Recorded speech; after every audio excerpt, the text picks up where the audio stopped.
For me, Archangel, a lot of glass cannon things happening Yeah, that, for actually, this team. they don't have a main No tank. main tank. There's no main tank. Literally. There's just two fighters in Just- the front side.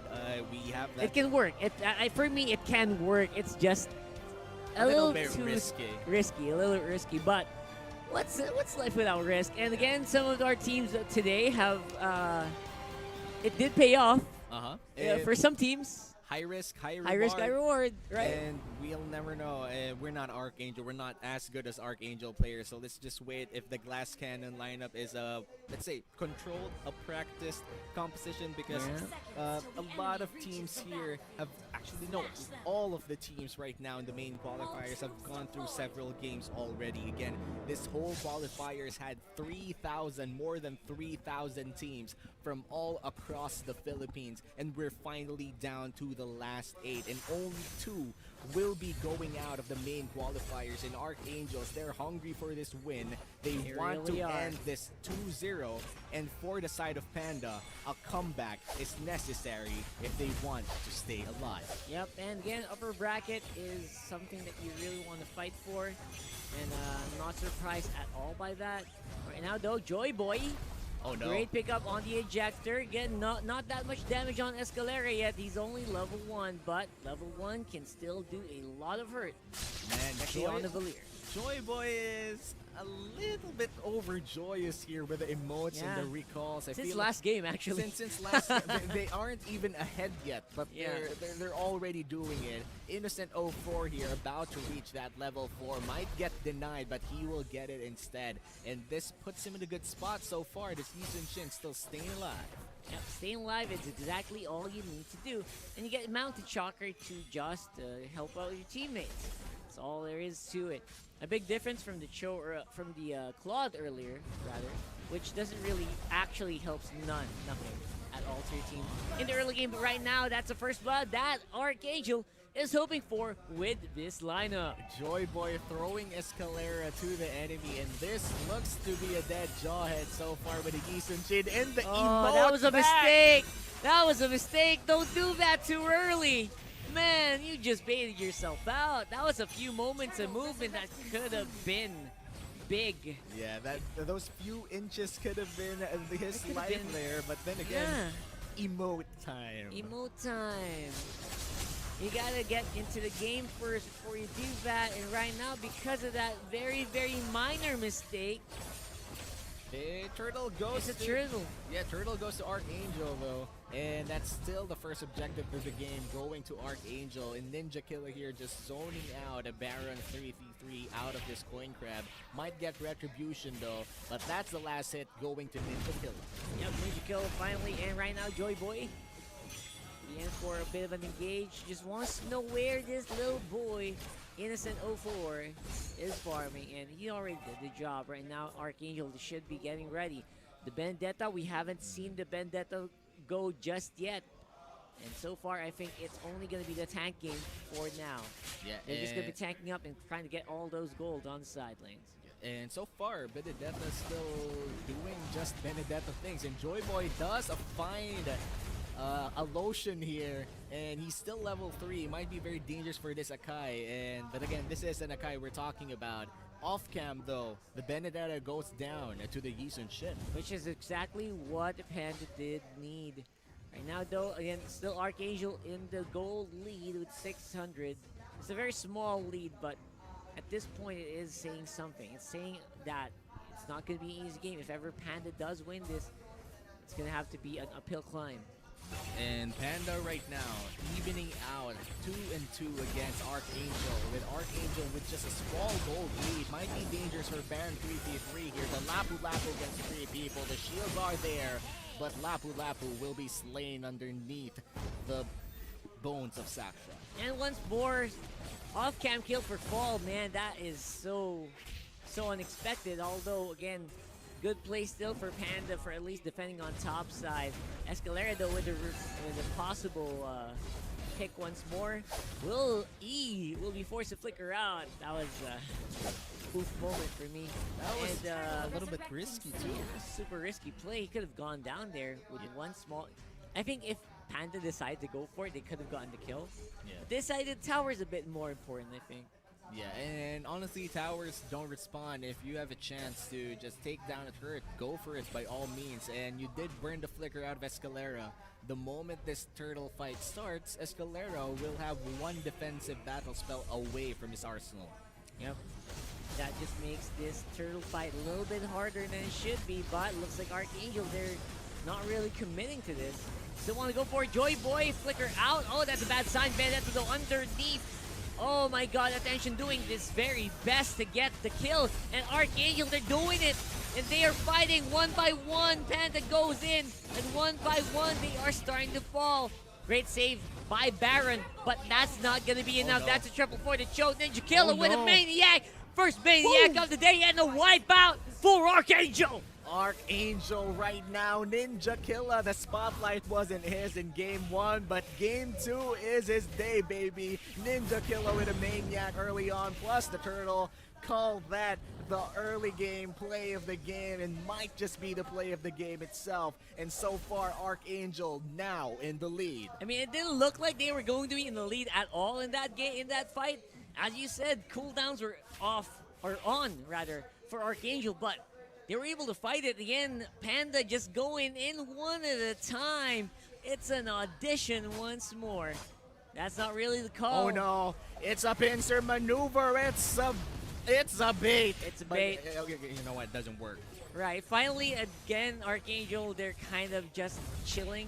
They're not being too hasty, but that could change with the Courage Mask going in here. Under turret, they will go. Attention with the defensive Hurricane Dance once more. Joy Boy's quite low, but does it matter? Has a flicker in for Baron. He's trying to get something done, but that's not going to work. Escalera still keeping them together. Ninja Killer with the pickup, and that's going to be the kill for Archangel. That was smooth. That was nasty. That was Ninja Killer. Ninja Killer with a bicycle kick back to the Archangels. If there's something that you send flying, it's your enemy back to your team. And Baron 3v3 just suffered his third death after that insane play coming in from Ninja Killer. That while all that was happening, Fall with the turtle buff was going for the turret quite easily. Unstoppable Force straight into Dark Warrior.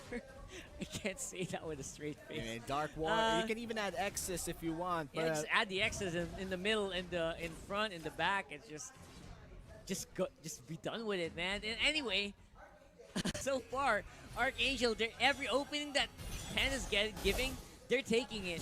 And that's a good sign of a team that really wants to win. yeah, and right now Ninja Killer is on fire. 5-0-2 on this show. If you see him alone, he's probably not. He's gonna kick you back to his whole team. And this is a purple buff stolen away by Saksha. And this is just going to be Archangel domination for the early game. What could Panda do at this point? I mean, just buckle down and pray. You gotta get Innocent 04. You gotta get Innocent 04 in a good position. You gotta get Sockboy get those kills, but it's not happening, man. So they're gonna have to try to buckle down. They're gonna get some gold and maybe fight off when they're all on 6 items. Maybe it might be a more fair fight by then. Because to be fair, Panda has the better scaling. But will that matter? Will we get there? We're 8 minutes in. It's already 5,000 gold in, and we are starting to see Panda losing map control slowly. Yeah, late game looks to be non-existent for Panda with the way Archangel is playing right now. 4 turrets already down with the top side down to the last turret, which is the inhibitor turret for Panda. And for Archangel right now, there's only one thing to do, not throw away the game, because they've been playing really well. And in fact, Ninja Killer has been playing out of his mind. Those plays that he's pulling off with the Cho. And this isn't even a Cho with a lot of tanky items. This is a damage-centric Cho that just enters. He literally entered 3 people, by the way. And it was no problem whatsoever. Baron 333, you're gonna go down, baby! Escalera with the pickup, and Joy comboed with Electo final blow. Didn't really get a kill, but it got everyone super duper low. They're gonna go in for the fight here. Great defensive play there by Panda, finally not giving away any kills.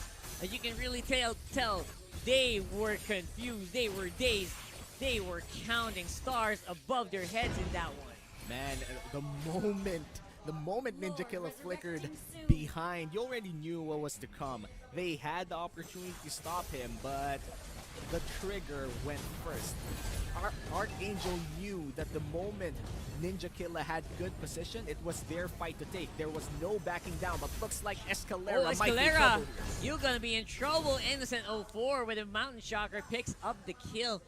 A bit of an overstay there, and again, Panda, they could kind of capitalize on this one. Finally, some signs of life for the blue side. Joy Boy, though, finds a Lotion, and a Lotion might have a little bit of a bad time here, but looks like Panda, they are ready for this. Electro Final Blow will not deal a lot of damage, and Dark Warrior has to run away. Again, this is a backsha, and it's not a good way to find a kill if you're finding the backsha.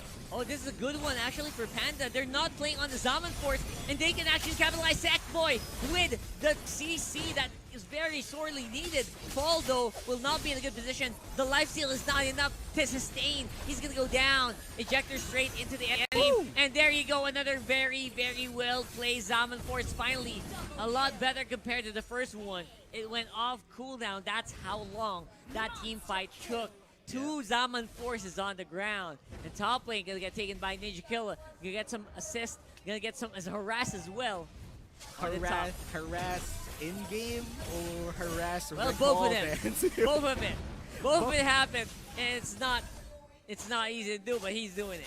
Yeah, and Ninja Killa, imagine respecting a Cho with less than half of his HP. At this point, Ninja Killa has this aura around him that you need to respect, especially whenever Flicker is up. Yeah, literally, it's literally the KOF guy, you know?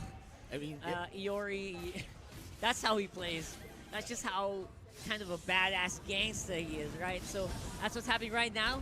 So we're going to see a little bit of engage here by Panda. They're going to go in, and Dark Warrior in a very bad spot. No teammates to help him out. He's tanky AF though, and they still fighting. Follow on the back line will get the kill, and the lore will be enhanced, but they don't care. They can still go for it. Ninja Killa is still trying to distract everyone, doing their thing. So far, Archangel should be an easy lord for them. I just realized that it's not a Lotion, it's actually Attention. It is attention, and now the Lord. Oh, that's what. Yeah, sorry, that's what you get for playing around with letters and numbers. So yeah, they deserve it. I mean, I'm sorry, but they deserve it. It's really hard. Who would have guessed, right? It took me 12 minutes and 30 seconds. I mean, usually a 1 is either an I or an L. So I don't blame you, right? It's just what it is. Yeah, and so it also took 12 minutes and 30 seconds for Archangel to get their first Lord. I think this is already the second Lord. It is. That's all you gotta do. They're now fighting under the turret with a base in danger. That's a 2-0 for Archangel. They go into the upper bracket, baby. Upper bracket for Archangel just means that they already are one step ahead from the others in the lower bracket. And just have to say that everyone in the Archangel squad played really well. And when I say really well, like really, exceedingly well. Exceedingly Oh well. my And it looks like they're prepared. They want in MPL Season 7 regular season. Yep, you can feel the fire on these guys. We have been denied, but not anymore. Upper bracket, they will go and pushes. Again, Panda, lower down. It's going to be a lot harder for Panda, considering the quality of the enemies that they're going to have to face. Yeah. It's going to be an uphill climb, my man. And I don't know. But Cinderella stories happen. We've witnessed a lot of loser bracket returns, and it's not impossible. So if you're a fan of... Wait a minute. Why do I keep forgetting the enemy, the losing team? I have this bad sense. Panda. Yeah, I'm very sorry. I just hype up the winning team after they won, especially in stomps like that. That was a bit of a stomp. But yeah, I don't blame you. And now that I think of it, it's really. I don't want to like both games. Like we can't sugarcoat it at this point. Yeah, we really have to be honest. You gotta say it like it is, man. Archangel deserved that win. They got it. They found it, and they got what they want. And again, I have to say, driven by Archangel. A lot of times where Archangel looked a little bit careless, but Panda was not able to capitalize. It was not the perfect play. That's what I'm trying to say. It's not the perfect play for Archangel, but somehow Panda just cannot see the small chinks in the armor. But I do have to say that Panda drafted better than Game 1. A lot better. Yeah, better. Game 2 is a lot better than Game 1. Oh my gosh. Game 1 was by a mile. But it was just an easy game for Archangel. But for Game 2, they drafted better. They had responses at some times, but then again, in the end of it all, Archangel just found better opportunities and capitalized better in fights that they won. And for Panda, they need to regroup and at least maybe put the final adjustments in, because you are already in the loser's bracket. There's no coming back if you lose there. Yeah, no coming back at all. So, coming into this one, you will see that item-wise, man, Archangel just felt real good. Yeah. They got some dual setups with Joy Boy, with Ninja Killa, and they made it work. They made it work absolutely. They put up a show as well. I mean, Heck of a show, man. Very happy to see the results here, and I'm very excited to see what's coming next. yeah, and I'm excited to see on what Midnight would tell us as well. So Midnight for the post-game analysis, take it away. Ang masasabi ko lang is punong-puno tayo ng dominant performance for today. Archangel pulling off another 2-0 on the back of a well-drafted lineup. Once again, this is Midnight, your analyst for this series, and i-breakdown natin yung mga dahilan bakit ganito yung naging turnout for Archangel. Well, for one, again, lagi naman natin pinag-uusapan yung draft, no? Napakaganda ng setup ng drafting ng Archangel. I really love the idea of getting the Cho instead of banning it out. Kasi may chance na iban ng Archangel yung Cho nung second phase, pero hindi nila ginawa yun. Instead, opting to ban out another option here for, another option against the enemy, and nakuha nila yung Cho for Ninja Killa, which in turn helped them, actually naging fundamental yung Cho sa lineup nila. Ngayon makikita natin yung item selection ng mga players. Siyempre kailangan din natin i-take note yung mga naging prioritization nila dito. No? Itemization is very, very important. Now, if we're gonna look at the itemization of Fall, no? Very crucial to, the Benedetta, after the Bloodlust Axe, usually bibili pa ng bibili pa ng damage item. Pero sabi niya rito, hindi mo tayo kulang ng damage. Meron tayong Harith, meron tayong Cho. Actually, si Cho dito went for the full damage build. So, ang kailangan lang gawin ni Fall dito is sustain. And alam naman natin, as a Benedetta, di ba, pwede kang palabas-pasok sa isang teamfight. And if you're mobile enough and you're tanky, napakahirap mong patayin. And looking at the itemization of Panda Gaming dito, no, actually wala tayong hindi naman natin ma-explain fully yung mga items sila dito. I just really want to point out the Necklace of Duran's selection by Matilda. This is normal naman against the lineup of Harith. But the thing is, what they needed for Panda Gaming was the sustain and the extra damage. So other options could have been better here for Panda Gaming, kasi the Necklace of Durans would only apply to the Joyd and the Harith. But of course, you would want that to be yung focus na kay Harith. Kasi yung shield naman ni Joyd hindi naman ganun nagmamatter. Although, syempre extra layer of sustain for Archangel. Now, Archangel, one thing to consider as well is the item of Escalera. Opting to go for the Ice Queen 1. Ngayon makikita natin medyo chocolate yung lapu-lapu natin and Akai. It's not the fault of the players. Number one, again, it's because of the draft. And number two, it's because of the items na binubuo ng mga players sa side ng Archangel. It's very important for you to realize that the Valir is key. Yung last pick Valir ng Archangel, the fundamental aspect to kung bakit naging ganito yung performance ng Akai at ng Lapu-Lapu, dahil hindi sila makalapit, hindi nila maisara yung gap against Archangel. Actually, makikita natin yan sa highlights na ipi-play out natin ngayon. Now, Archangel, they were finding themselves in equal footing, no, against the enemy.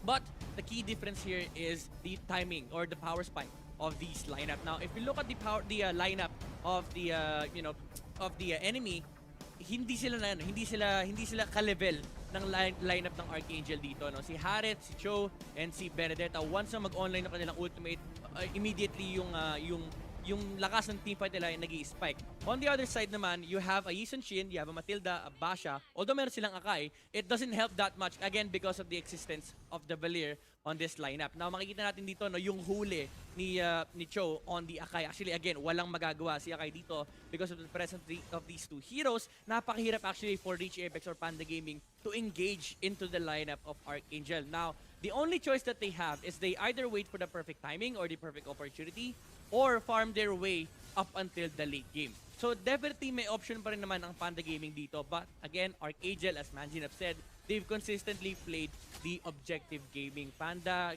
Gaming never had any chance to just breathe out as Archangel kept on pressuring, kept on pushing, and this is also because of Joy Boy, no, on the Jawhead. Lagi siyang nakapwesto sa aggressive places. That's the reason why he is the MVP of that game. 0-1-9 yung kanyang KDA dito, but the most important aspect of that game was the amount of information and the vision that he gave to his teammates, and syempre yung mga catches, no, actually surprising ang taas ng damage dealt na rito, no, knowing that he is just a Jawhead and may Akai, may Lapu-Lapu, may Basha, may Shin, dealing this amount of damage to the enemy is very, very good. And one time lang siya namatay. So very commendable performance for Joy Boy and the gang with this Jawhead. Archangel now has 2-0 on their pocket, and this is on the back of beautiful itemization and beautiful execution of gameplay. Objective wins games, and Archangel, they will proceed to the next round. Casters, kamusta kayo dyan? Yep, that was definitely on point there from our analyst Midnight. Again, good emphasis on the draft. Again, beautiful draft here. And instead of letting it get banned out or get picked up, they go ahead and pick it up themselves, which means Archangel definitely knew what they were doing on that draft. Yeah, and apart from the good draft, they also knew how to isolate targets, how to find the priority targets, especially with that Jawhead, with our MVP Joy Boy. Apart from the emotes, apart from the flashy plays, of course, the attitude over there, the overall vision, the overall technicalities of the game, the vision, the isolation of priority targets, it's just been delivered in a silver platter, by the way, back to his team. And the way he threw, not the game, but his teammates as well, on specific locations, especially Escalera early on, that secured Escalera an early kill, was something else. So I really do feel that Joy Boy deserves that MVP, even on an average KDA. For sure. I mean, KDA is not really everything. Yeah. I mean, Midnight said it great as well. Objective wins games, and Archangel had that objective in mind. Not just the objectives in game, the Turtle, the Lord, and also the objective to get back in the MPL. And from there, really did get their fire, and they focused on what was important inside the game itself. Yeah, and speaking of what's important, I feel like it's also important for our viewers to take note that we have a long day ahead for the first day of MPL qualifiers. There's a lot, I think 3 more matches that we're gonna see. Of course, you need to stay tuned. But for now, again, this is Uomi and this is Rockart, and we will take a short break.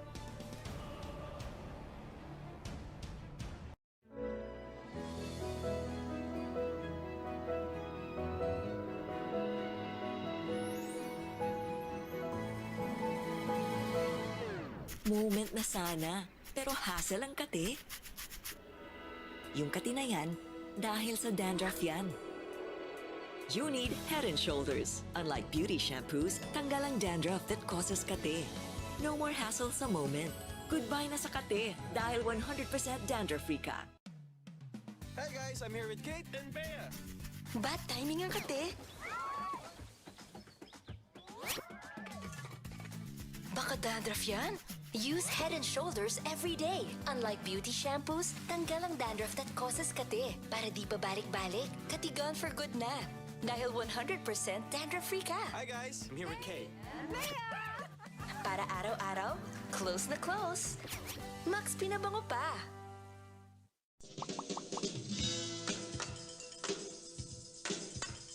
Hi everyone, this is Catherine Bernardo.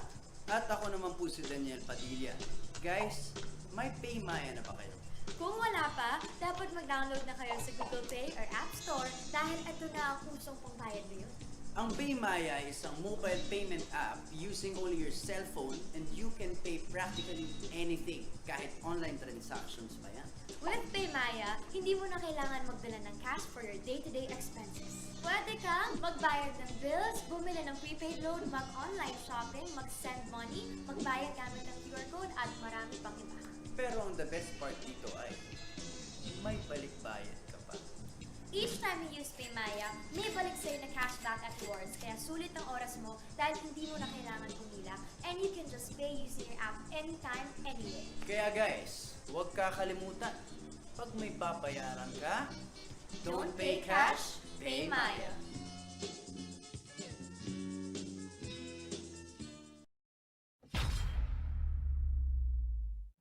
everyone! Welcome to the latest episode of Road to Mythic, featuring Paquito, the Heavenly Fist.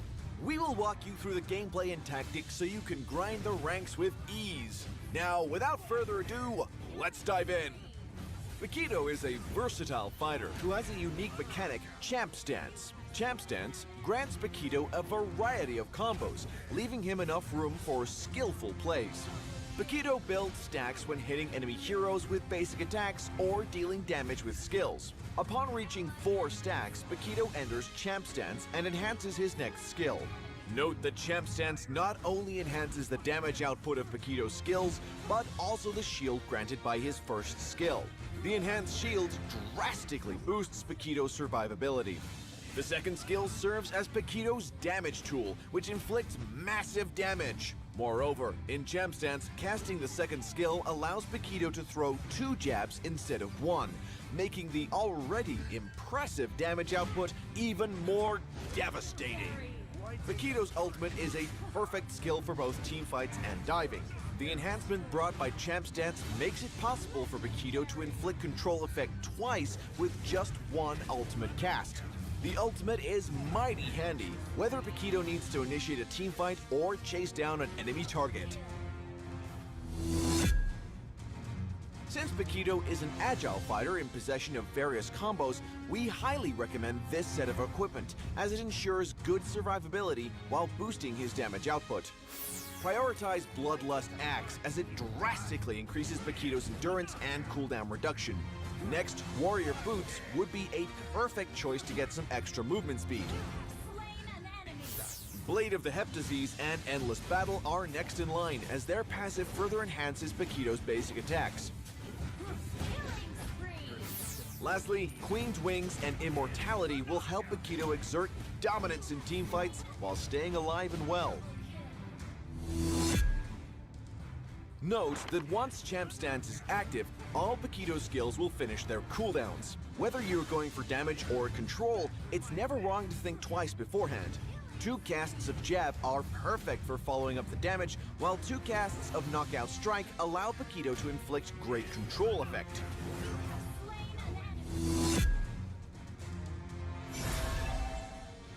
In the laning phase, Paquito first casts Jab to quickly approach the target and inflict damage. Next, a basic attack helps him stack up for Champ Stance. He then quickly follows up with heavy left punch and basic attacks to complement the damage. When Paquito enters Champ Stance, he casts the enhanced jab to deal explosive damage. When the teamfight breaks out, Paquito cuts into the enemy formation with the enhanced jab. Next, he casts Knockout Strike to control the enemy crowd and follows up with a jab cast right away to stick to the enemies. After a cast of Knockout Strike, enemies are once again controlled. Paquito grabs this chance to inflict damage with heavy left punch and gains a shield for the later pursuit.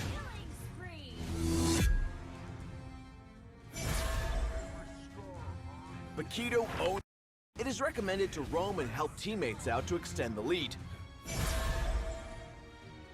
And when Paquito is equipped with good items and has a relatively high level, he will become an agile harasser who is capable of initiating teamfights and posing a kill threat to the enemy backline. Well, that wraps up this episode. Stay tuned for more insightful guides from Road to Mythic as you climb the ranks. Until next time, we'll be seeing you in the Land of Dawn. Now Dragonborn is here.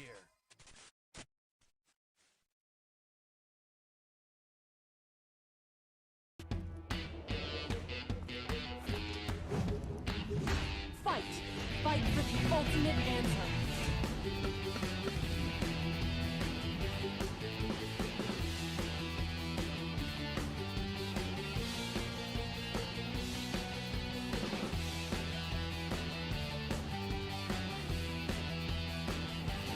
A warrior's strength. You have slain an enemy! Monster kill! The past is the past! You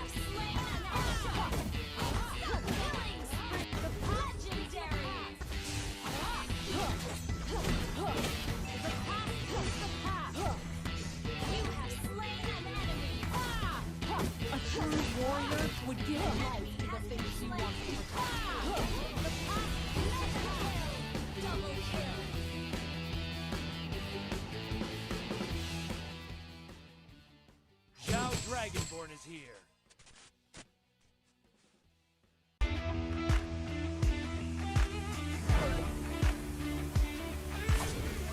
This land is our homeland, and it will soon be a burial ground.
Moment na sana, pero hassle ang kate.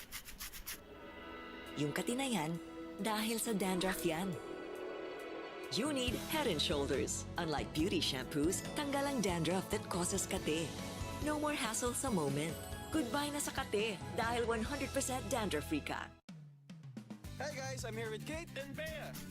Bad timing ang kate. Baka dandruff yan? Use Head and Shoulders every day. Unlike beauty shampoos, tanggal ang dandruff that causes kate. Para di pa balik-balik, kati gone for good na. Dahil 100% dandruff-free ka. Hi guys, I'm here with Kate. Para araw-araw, close na close. Max pinabango pa.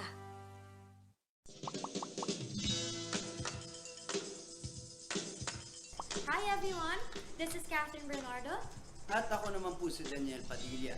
Guys, may Paymaya na ba kayo? Kung wala pa, dapat mag-download na kayo sa Google Play or App Store dahil ito na ang pusong pangbayad ngayon.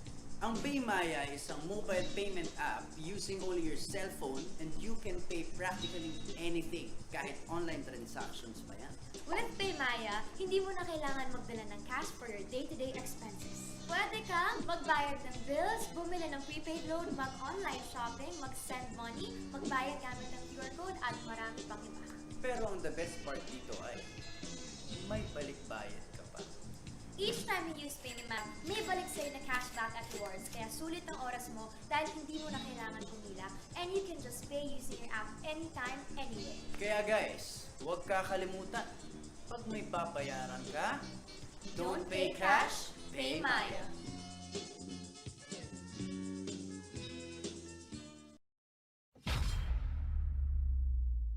Hi everyone! Welcome to the latest episode of Road to Mythic, featuring Paquito, the Heavenly Fist. We will walk you through the gameplay and tactics so you can grind the ranks with ease. Now, without further ado, let's dive in. Paquito is a versatile fighter who has a unique mechanic, Champ Stance. Champ Stance grants Paquito a variety of combos, leaving him enough room for skillful plays. Paquito builds stacks when hitting enemy heroes with basic attacks or dealing damage with skills. Upon reaching 4 stacks, Paquito enters Champ Stance and enhances his next skill. Note that Champ Stance not only enhances the damage output of Paquito's skills, but also the shield granted by his first skill. The enhanced shield drastically boosts Paquito's survivability. The second skill serves as Paquito's damage tool, which inflicts massive damage. Moreover, in Champ Stance, casting the second skill allows Paquito to throw 2 jabs instead of 1, making the already impressive damage output even more devastating. Paquito's ultimate is a perfect skill for both teamfights and diving. The enhancement brought by Champ Stance makes it possible for Paquito to inflict control effect twice with just 1 ultimate cast. The ultimate is mighty handy, whether Paquito needs to initiate a teamfight or chase down an enemy target. Since Paquito is an agile fighter in possession of various combos, we highly recommend this set of equipment, as it ensures good survivability while boosting his damage output. Prioritize Bloodlust Axe, as it drastically increases Paquito's endurance and cooldown reduction. Next, Warrior Boots would be a perfect choice to get some extra movement speed. Blade of the Hep Disease and Endless Battle are next in line, as their passive further enhances Paquito's basic attacks. Lastly, Queen's Wings and Immortality will help Paquito exert dominance in teamfights while staying alive and well. Note that once Champ Stance is active, all Paquito skills will finish their cooldowns. Whether you're going for damage or control, it's never wrong to think twice beforehand.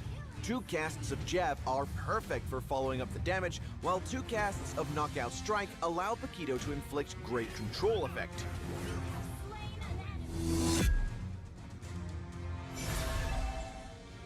In the laning phase, Paquito first casts Jab to quickly approach the target and inflict damage.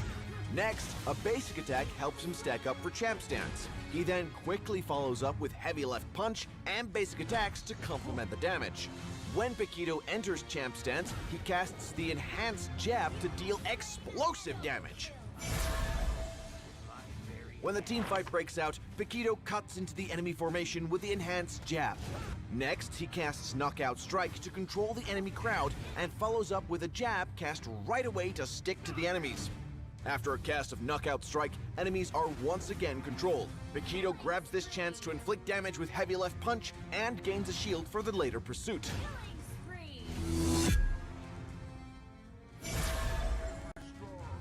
Paquito owns the spotlight through the early to mid game. Once he reaches level 4 and acquires the ultimate, his mobility will be taken to another level. It is recommended to roam and help teammates out to extend the lead.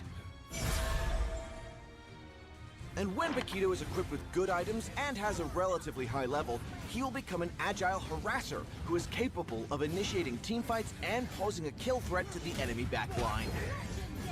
Well, that wraps up this episode.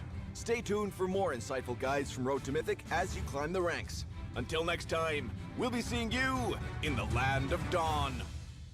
Now Dragonborn is here.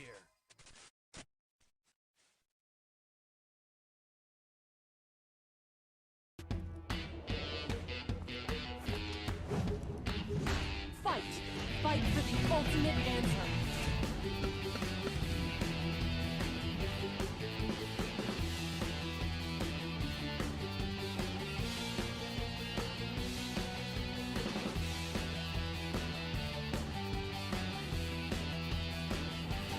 A warrior's strength. You have slain an enemy! Monster kill! The past is the past! You have slain an enemy! The killing spree! The legendary! The past is the past! You have slain an enemy! A true warrior would give life to the things she wants to protect. The past is the past! Double kill!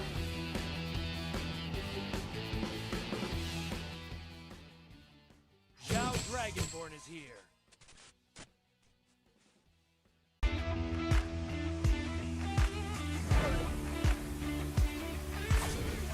This land is our homeland, and it will soon be a burial ground.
Moment na sana, pero hassle ang kate.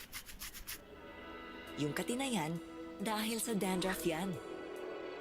You need Head and Shoulders. Unlike beauty shampoos, tanggal ang dandruff that causes kate. No more hassle sa moment.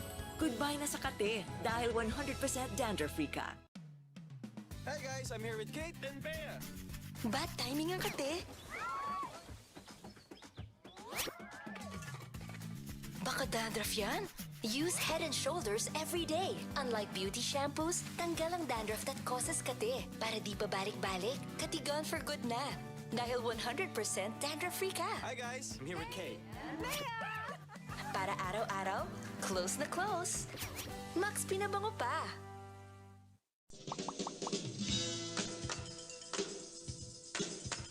Hi everyone, this is Catherine Bernardo. At ako naman po si Daniel Padilla. Guys, may Paymaya na ba kayo? Kung wala pa, dapat mag-download na kayo sa Google Play or App Store dahil ito na ang kusong pangbayad na yun. Ang Paymaya is isang mobile payment app using only your cell phone and you can pay practically anything, kahit online transactions pa yan. With Paymaya, you can pay using your app anytime, anywhere. Kaya guys, huwag kakalimutan, pag may babayaran ka, don't pay cash, pay Maya.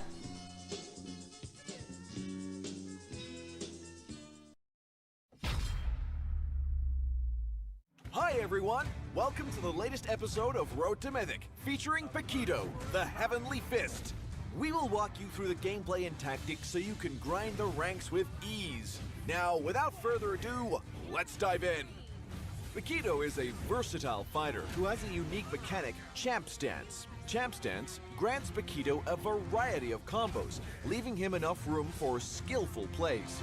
Paquito builds stacks when hitting enemy heroes with basic attacks or dealing damage with skills. Upon reaching 4 stacks, Paquito enters Champ Stance and enhances his next skill. Note that Champ Stance not only enhances the damage output of Paquito's skills, but also the shield granted by his first skill. The enhanced shield drastically boosts Paquito's survivability.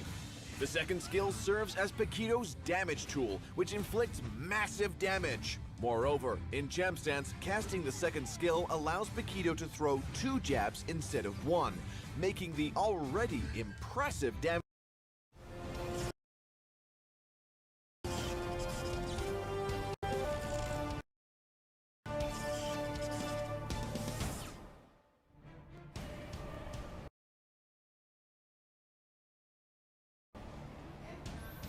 On MPL Philippines Season 7 main qualifiers here on match number 4. We're going to be casters. I'm Rockhart alongside Reptar, and we are going to see some pretty impressive Mobile Legends here. I mean, last game was already a blast. Can't wait for the next one. Exactly, especially since we have 2 teams here who are somewhat mysterious to a lot of even the casters here, because we're having 2 organizations here, Team SV, that's Empire Monarch, and Grey Esports, who are both not necessarily, well, some of them are actually newcomers. One of these 2 teams just formed like around 2 months ago. I believe that's Grey Esports, but they've been so well as a team. But Empire Monarch is the team that went undefeated in both the Open and Top 16 qualifier rounds. So a lot more mystery in store for us. Not only their identities, but also their play. I mean, I personally have tried, but not successful in trying to find matches for these guys. Yeah. And so far, I just want to see some really good stuff. I mean, we did see some. So far, our predictions are kind of half and half so far. Yeah. At least for me, I'm 2-1 in my predictions. So the games so far are not as predictable as you see. The main qualifiers right now is just bustling with either pure heart or pure skill, and sometimes even both. Yeah, we've seen a lot of 2-0s, or actually all the matches that we've had today were 2-0s.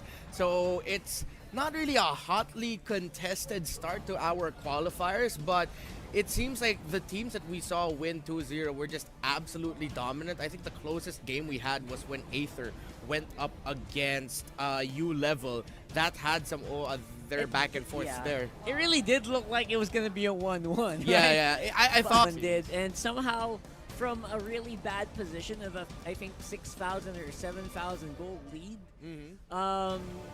Aether just really built that kind of 50-50 it up with with the Atlas. With the Atlas, I mean, that was fun to watch, man. Yeah, in the beginning, it looked like, oh man, Van is having all the luck in the Van's having world. a He bad got to day. steal a Lord, Yeah. but then it looked like, oh, his luck ran out. But then in the end, it was Van bringing it all together for Aether main. So yeah, we're hoping to see more of that, but maybe this time some 3-game series. I have a think out of 3-game all series. the series, this might have the highest potential to go to 3 games, because even amongst the casters, yeah, we don't know so much about Empire Monarch and Gray. We're all torn with our predictions. I heard Midnight and Rob Luna talking earlier. Midnight was sure that this is going to be a 2-0 for Monarch because they look Yeah. strong. Again- But then Rob Luna said this was a 2-0 for Gray. So predictions can go either way, I think, for me. It's just a little difficult sometimes to place it. Yeah. So we're gonna find out here in this one whether or not that's gonna be true. And again, I'm excited to see something similar to what we saw earlier. I want to see the Paquito 1v5s again. Yes. Right? I want to see Please. more of that. Please give us Please. a lot more Paquito 1v5s, or at least a good 1v4. And again, Maniac by a show. Mm-hmm. Of all people, to give a Maniac to you, they give it to a show, which is, yeah, these are the things that we really like to happen, right? Yeah, this is that show that we saw from Ninja Killer earlier from Archangel was a side lane show, something that we haven't seen in quite some time, because a lot of the show players or the shows that we've seen went into the tank support role, and then this time with the high and dry coming back here, using the great combination of the Jeet Kundo knockup, Flicker, Way of the Dragon, instant -1, going to team fight, it becomes a 5v4. Ninja Killa from Archangel, definitely great debut on that show with that Maniac. As I you mean, mentioned. that was even that was more of a counter pick show for me. Yeah, it was. They it were was. trying to remove the possibility of Panda getting the show, and instead they end up playing it so well, it just became the guy that carried the game for them. So a lot of these are, again, reviews or post games, and we're coming into the next one soon. So did you make a prediction video for this yet? No. No, I haven't. I kind of try to stay away from making prediction videos, to be honest. Yeah, it was too difficult to call this one because, yeah, as we mentioned, it's hard to come up with an informed decision with Empire Monarch and Gray Esports. They both had impressive showings in their qualifying rounds. However, Gray Esports lost once to Team C21 main in the top 16 qualifier round, but then they were able to get it back and then eventually made it here to the top 8. So Empire Monarch, they're the ones riding the momentum of, hey, we're undefeated in the qualifiers leading up to the main ones here. So that might be the easier route to say, yeah, this is going to be a 2-0 or a win for Empire Monarch. But then again, still so many questions surrounding Gray and Empire. Yeah, I think so. So we're going to have to wait and see if any of these questions will be answered the way that we see. Because right now, I just think that Empire Monarch can kind of, I don't know, undefeated sounds really good to me too. Yeah, they want to continue that. That's going to be, you're going to want to keep that going. And so far with the games that we've seen that it's not really a big difference from M2 meta, right? The show even. Even the show, now more than ever, we said it a lot during M2. It's even truer now here in the qualifiers in MPL-PH Season 7. Side lanes win games. Whoever goes into there. We saw some Hariths shine today as well. Some Hayabusas. However, Hayabusa has more shine in the Obviously, jungle that's today. more of a jungle. It's shined more in the jungle today. But a pick that we were talking about off stream and you guys were seeing the hero spotlight on it was the Paquito. A little bit of a 50-50. Throughout So the far, day, I but think, yeah, so we're still far, unlocking 50-50. the potential. Yeah. I mean, it's two things, right? It's one, unlocking the potential of the Paquito. Two is teams just not knowing the counterplay yet. Yeah. What kind of, for example, there's a Paquito play that we're gonna see, or a Paquito pick rather, that we're gonna see. What do you think is the answer? Like, there's no definite answer yet. It's not even an answer to just go lapu-lapu and fight fire with fire. It's not an answer to go for Cho. Yeah. So it's very difficult to counter, and the timings on the skills are also a little bit difficult to predict. That's why a lot of teams, it's two things. Either the team has practiced it so well, or the teams completely ignore it. And with the Paquito throughout the day, what we've been seeing is there's the glimmers of the amazing pick that a lot of us hope him to be. Of course, you mentioned the 1 versus 5 scenario that I think that was Aether main had earlier with their Paquito, able to survive that and actually make it a 1 one-for-one trade. And then at the same time, the inconsistencies we've been seeing. Because, I mean, we got to give the players the benefit of the doubt in the sense that he just came out, and it takes a lot of time for pros to fully understand and unlock the potential of a hero. And Paquito's one of those heroes that still needs a lot of time. But we see the most common trend for the Paquito is that it shines in extended team fights. Yeah. The longer the team fight goes on, the more the Paquito will be devastating to your team. And again, that's what you want to see. What you want to see, Paquito in the late game. Because early game, man, there were some underwhelming plays from that hero earlier. Yeah, exactly. Such underwhelming, and I'm very glad to see that they at least, they're showing, at least the viewers are getting shown the video of how to kind of play around it, or the play combos. with it, the combos, because normally you wouldn't really know unless you really played a lot of games and you fought a lot of Paquito players. Yeah, and I think that's also one of the reasons why a lot of teams may have a bit of a challenge going up against the Paquito when he's having a really good game, is that the visual cues for when he's in his passive champ stance, we were talking about this off stream as well, it's really just the 4 bars under his health. Other than that, the only time you can actually tell he's in his champ stance is if his cooldowns look like they're running down real quickly, because the cooldowns reset. Once if he's using his knockout punch a lot, that means okay, he's in champ stance and he's good to go and he's gonna be fighting it out. So that's something that I feel like teams are still looking to adjust to, but then the really good Paquito players are making it work because they're making the most out of that. Like you know, you can't tell if I'm in champ stance. He sustained a 1v5 team fight for like 30 full seconds, and he was able to get a kill. So while his team was getting the Lord, that was a big pick moment, and I think that we are big pick moment. Big pick energy. Big pick energy.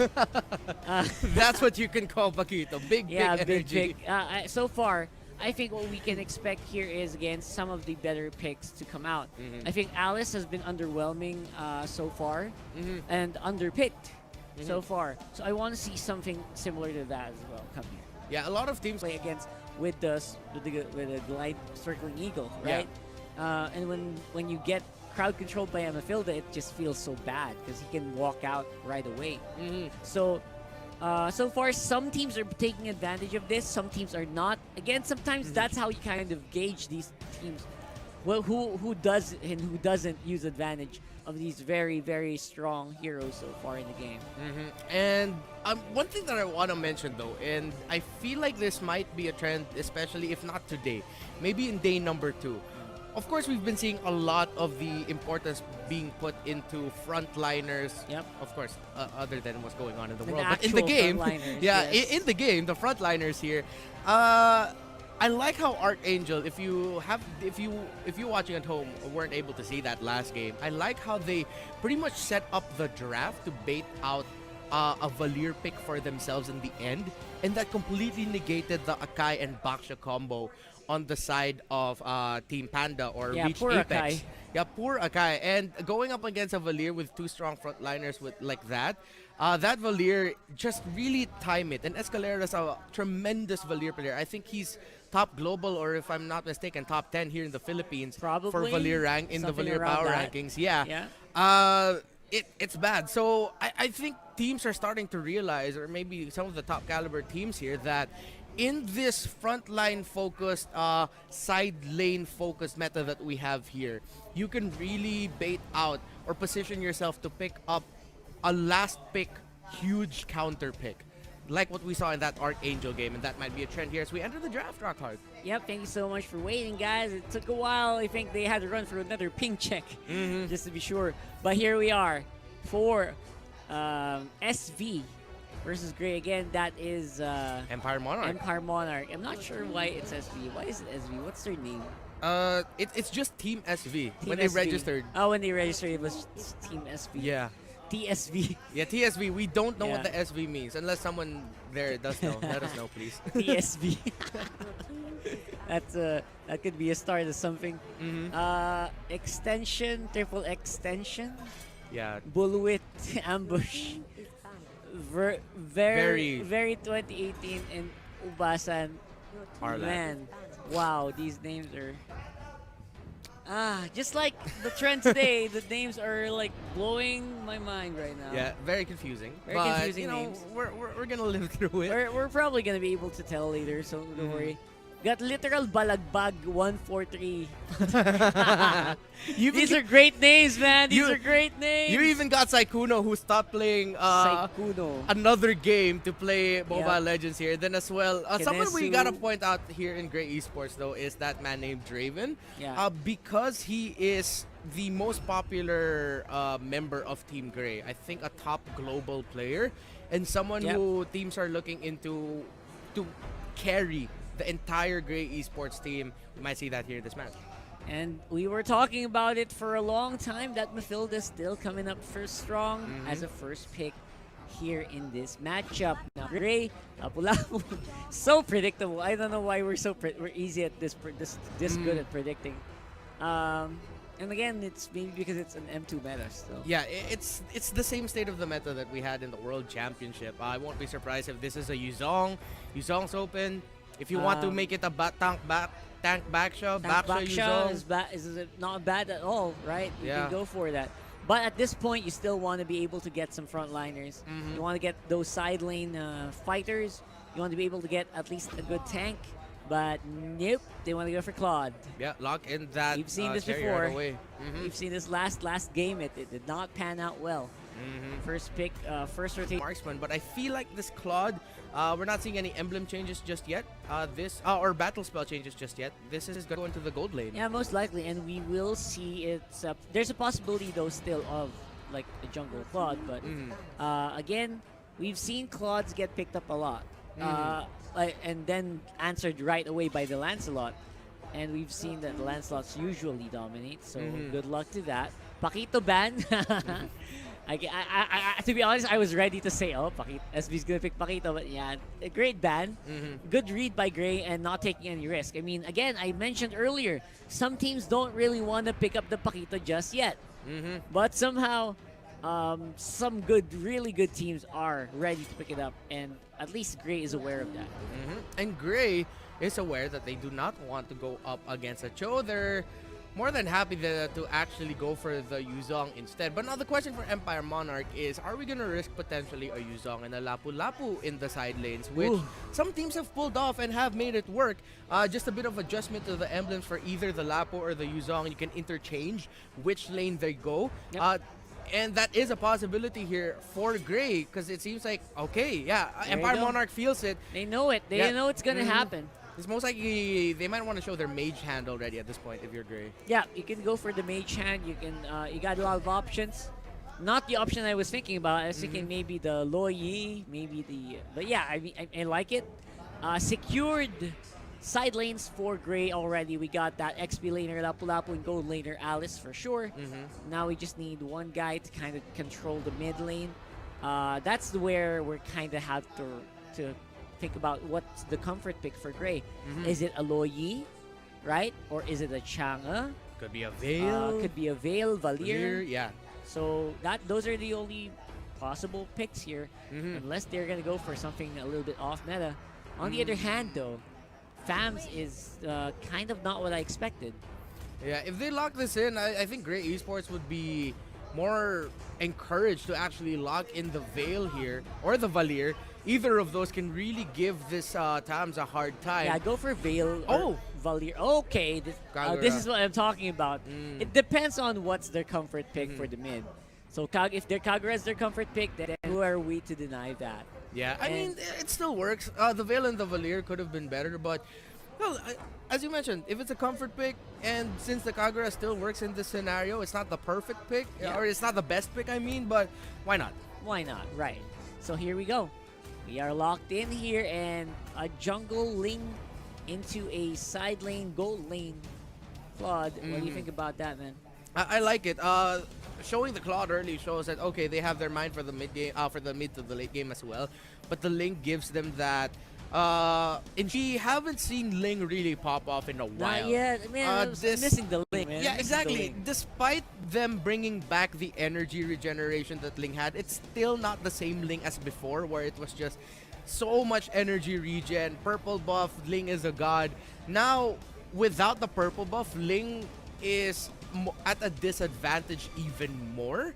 So they have to take care of their purple side. They have to take care of their Serpent Wind. If they're not gonna secure that or help their Link secure that, this is gonna be a bad early game for Empire Monarch. Yeah, and Empire Monarch, they're just going a little bit greedy here once more. We've seen teams go greedy and not pay off. So far, I think it's at a 60% loss rate for greedy teams.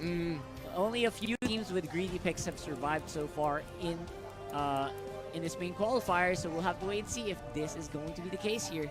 Coming in game 1 for Empire Monarch versus Gray Esports. Who do you think is going to win, guys? Who do you think has a better pick? Let us know in the comments, because I'm really curious about that. I mean, curious what these what the viewers have to say about that as well. And I think one thing to help with our viewers with their prediction here is that one of the crucial factors for Great Esports is how this Kagura is going to position herself. This Kagura can really disrupt the... You really have to agree here. Kagura is a great pick, but again, it's very specialized to only a few other players. Very few players can specialize on the Kagura for some reason. I don't know why. It's just a thing. And it's a pocket pick. It's a pocket pick. It's not a commonly used hero. Only very good Kagura players, like really top global Kagura players, I think have pulled it out of the hat. And now, you'll have to wait and see if Gray Sports is one of those teams. Loading up into the game. Hope you guys are ready. We're going into the game. This is game 1 and match number 4 for the day of the main qualifiers. It's Empire Monarch on the blue side and Gray Esports on the red side. And now we're seeing actually the return of the tank Baksha even more. We got used to seeing Baksha going into the XP lane, especially during the World Championships. But the rotation and, of course, a bit of the damage that the Baksha can provide can really stop the momentum of a team going for an invade. And as well as Gray Esports, on the other hand, they understand the importance of their Lancelot getting the buffs as well. So they paired it up with a Jawhead who can just simply use an ejector to throw anyone invading away. So it's a classic. It's going to be a classic sword fight here. Literal sword fight with the jungle carries Ling and Lancelot. I'm very happy to see that. At the same time, these usually end up to be long games, right? You got some solid, although again with the I would say greedier lineup might be it's going to be a little bit more difficult for them to pull it off in the early game. There's going to be less. The reason why I say that is there's going to be less pressure. Less pressure from the lane of the Claude, because the Claude's going to get activated like what? Maybe 6 minutes in the game fastest. When you get 2 items, 6 or 7 minutes, and that's best case scenario. So aside from that, all the Claude's going to do is just farm out on that lane. It's got the Purify. It's slower. It's more passive. So it's going to rely a lot on the items for it to actually do anything. Yeah, but one for Empire Monarch, it is gonna be difficult for Great Esports. It's gonna now force their Alice to really, with the Flowing Blood and then with the Blood Ode as well. All the combinations of the Alice skills, because you mistime that wrong, you enter too early, then that Claude is gonna do 2 things. Either jump where you are, blazing to wet you down, or if the Alice has gotten too much, potentially the Alice can just out-sustain the blazing to wet damage of the Claude. That Claude's gonna go into the backline, who does not, looks like won't have enough peel other than the Jawhead with the ejector. So this is gonna be up to the timings. Again, I feel like for the side of Great Esports, the X factors here would be their mages. First the Kagura and then the Alice. Yeah. So the mages, first of all, not really the mage I was expecting. Again, it's kind of 50-50 when you think about it. Now, going into this matchup, again, this might be a slower game than I thought it would be, man. It's going to be super duper slow. It's going to be a little bit more focused on the side lanes at this point. Either a strong Claude or a strong Alice. Yeah. Either way. Other than the matchup that we have here in the jungle. At the same time, we also don't know much about the supports, the tanks of these 2 teams. But then, let's go back to the very first pick of the draft, the Matilda getting drawn out here. This might be the pick that gives them the advantage or the smallest edge in the early game building that the Matilda can provide. But then, of course, the burst damage in the early game. And maybe that's going to be their key to kind of make up for the Claude, right? Because you have the Matilda, you can actually control the game a little bit better because of that. But again, is the Matilda really going to be enough? That's my question. So Yeah, well, it has to be. I mean, they locked it in. We saw the Matilda really it pop was really off earlier quick and lock shine. in. Yeah, I know. Yeah, and the Matilda Baksha combo works really well for a lot of teams. Let's see if it's gonna work out well here for Empire Monarch as they go up against Great Esports. Again, the loser goes down to the lower bracket. Here we go. Finally, we are in the game, and it's a heck of a fight for sure. Again, it's a sword fight between the Ling and the Lancelot.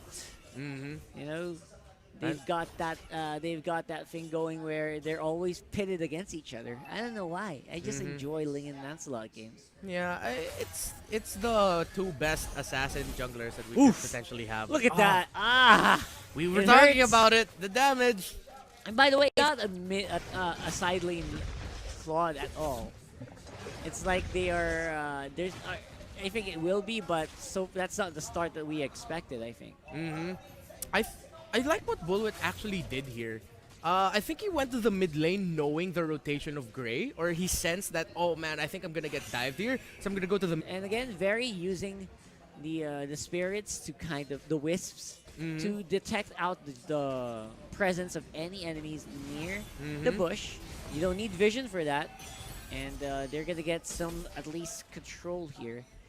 I like that. That's a small mechanic that maybe some players don't know. Those wisps are gonna hunt you down, whether or not you're in vision, or no matter if it sees you, it's gonna hunt you down. Yeah, it's good information. Sort of like the first skill of Rafaela, if I'm not mistaken. First turtle of the game goes up here, and in the first fight that we're gonna see here, we might actually see Empire Monarch have an easier time taking it because they do have the Link who'll just wait for the right opportunity. They have the Matilda with a burst damage, and at the same time, look at that. Things like that, just a lot of really good stuff. And again, while they're so busy here, they're getting scouted out as well. That's Balagbag and Kenesu spotting them out both. And that's going to be the pushback. Vern 2018 goes down. And next one's going to be Draven here, popping off on that Lancelot. A lot of blazing duet damage coming down from Bullwit, but only gets one. The rest of Gray is still fighting strong. Ambush free 4, free 5.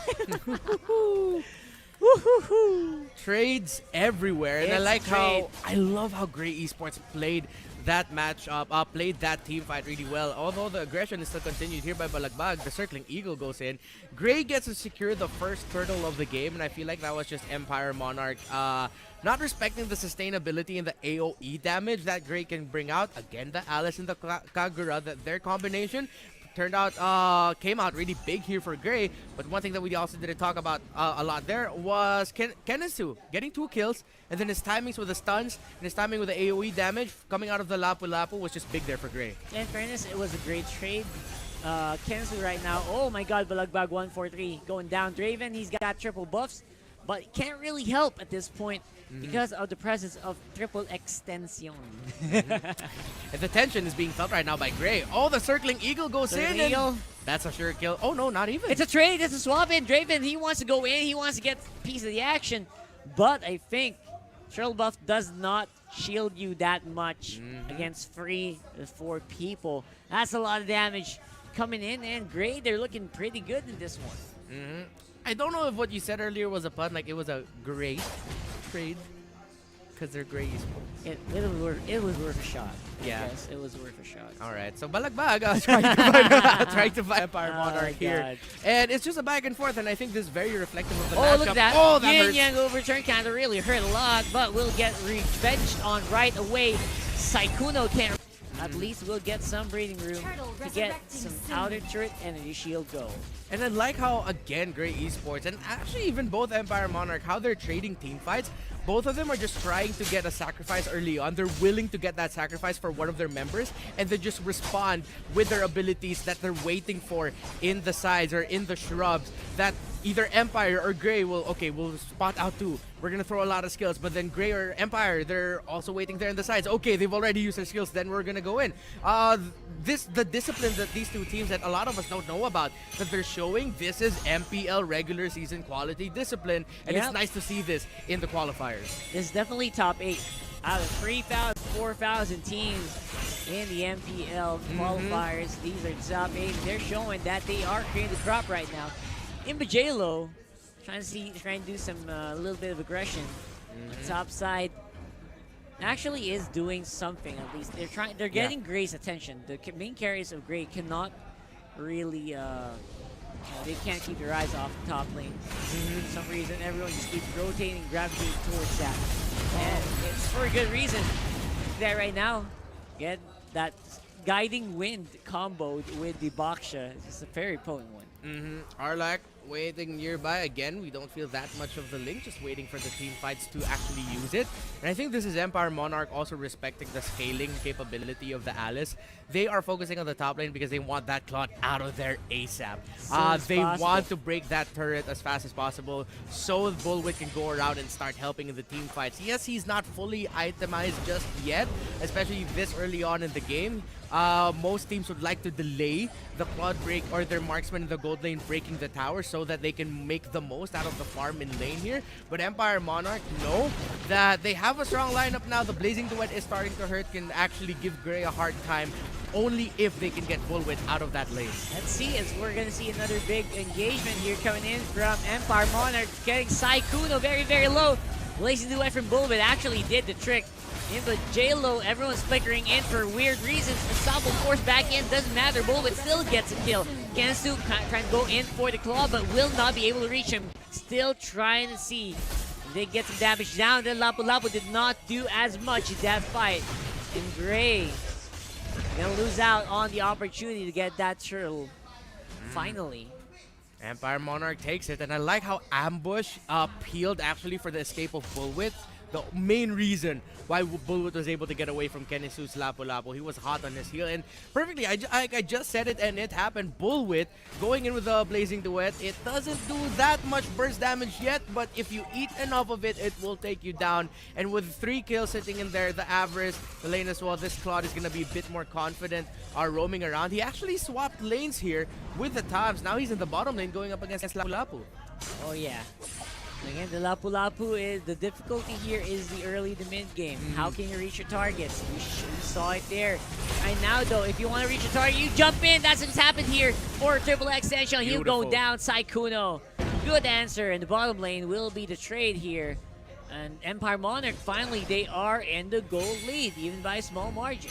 They get picked off in the mid, but that was a good tower trade. Now, Gray needed to make that play because I think at that point they were like... Big engages. Yeah, and I think that's because of the understanding of a lot of players now with how you play Ling, wherein you're really dependent on the existence of your ultimate. You need your Tempest of Blaze in the ready, and if you can come in there, sort of like Ling has become a Leomord, so it's a cleaner type of hero, type of assassin. Yeah. And that's why we're not seeing much of Ubasa and Arlac here, because he's really just waiting for that cleanup opportunity. And who can blame him? And when he does go in, he does do the job.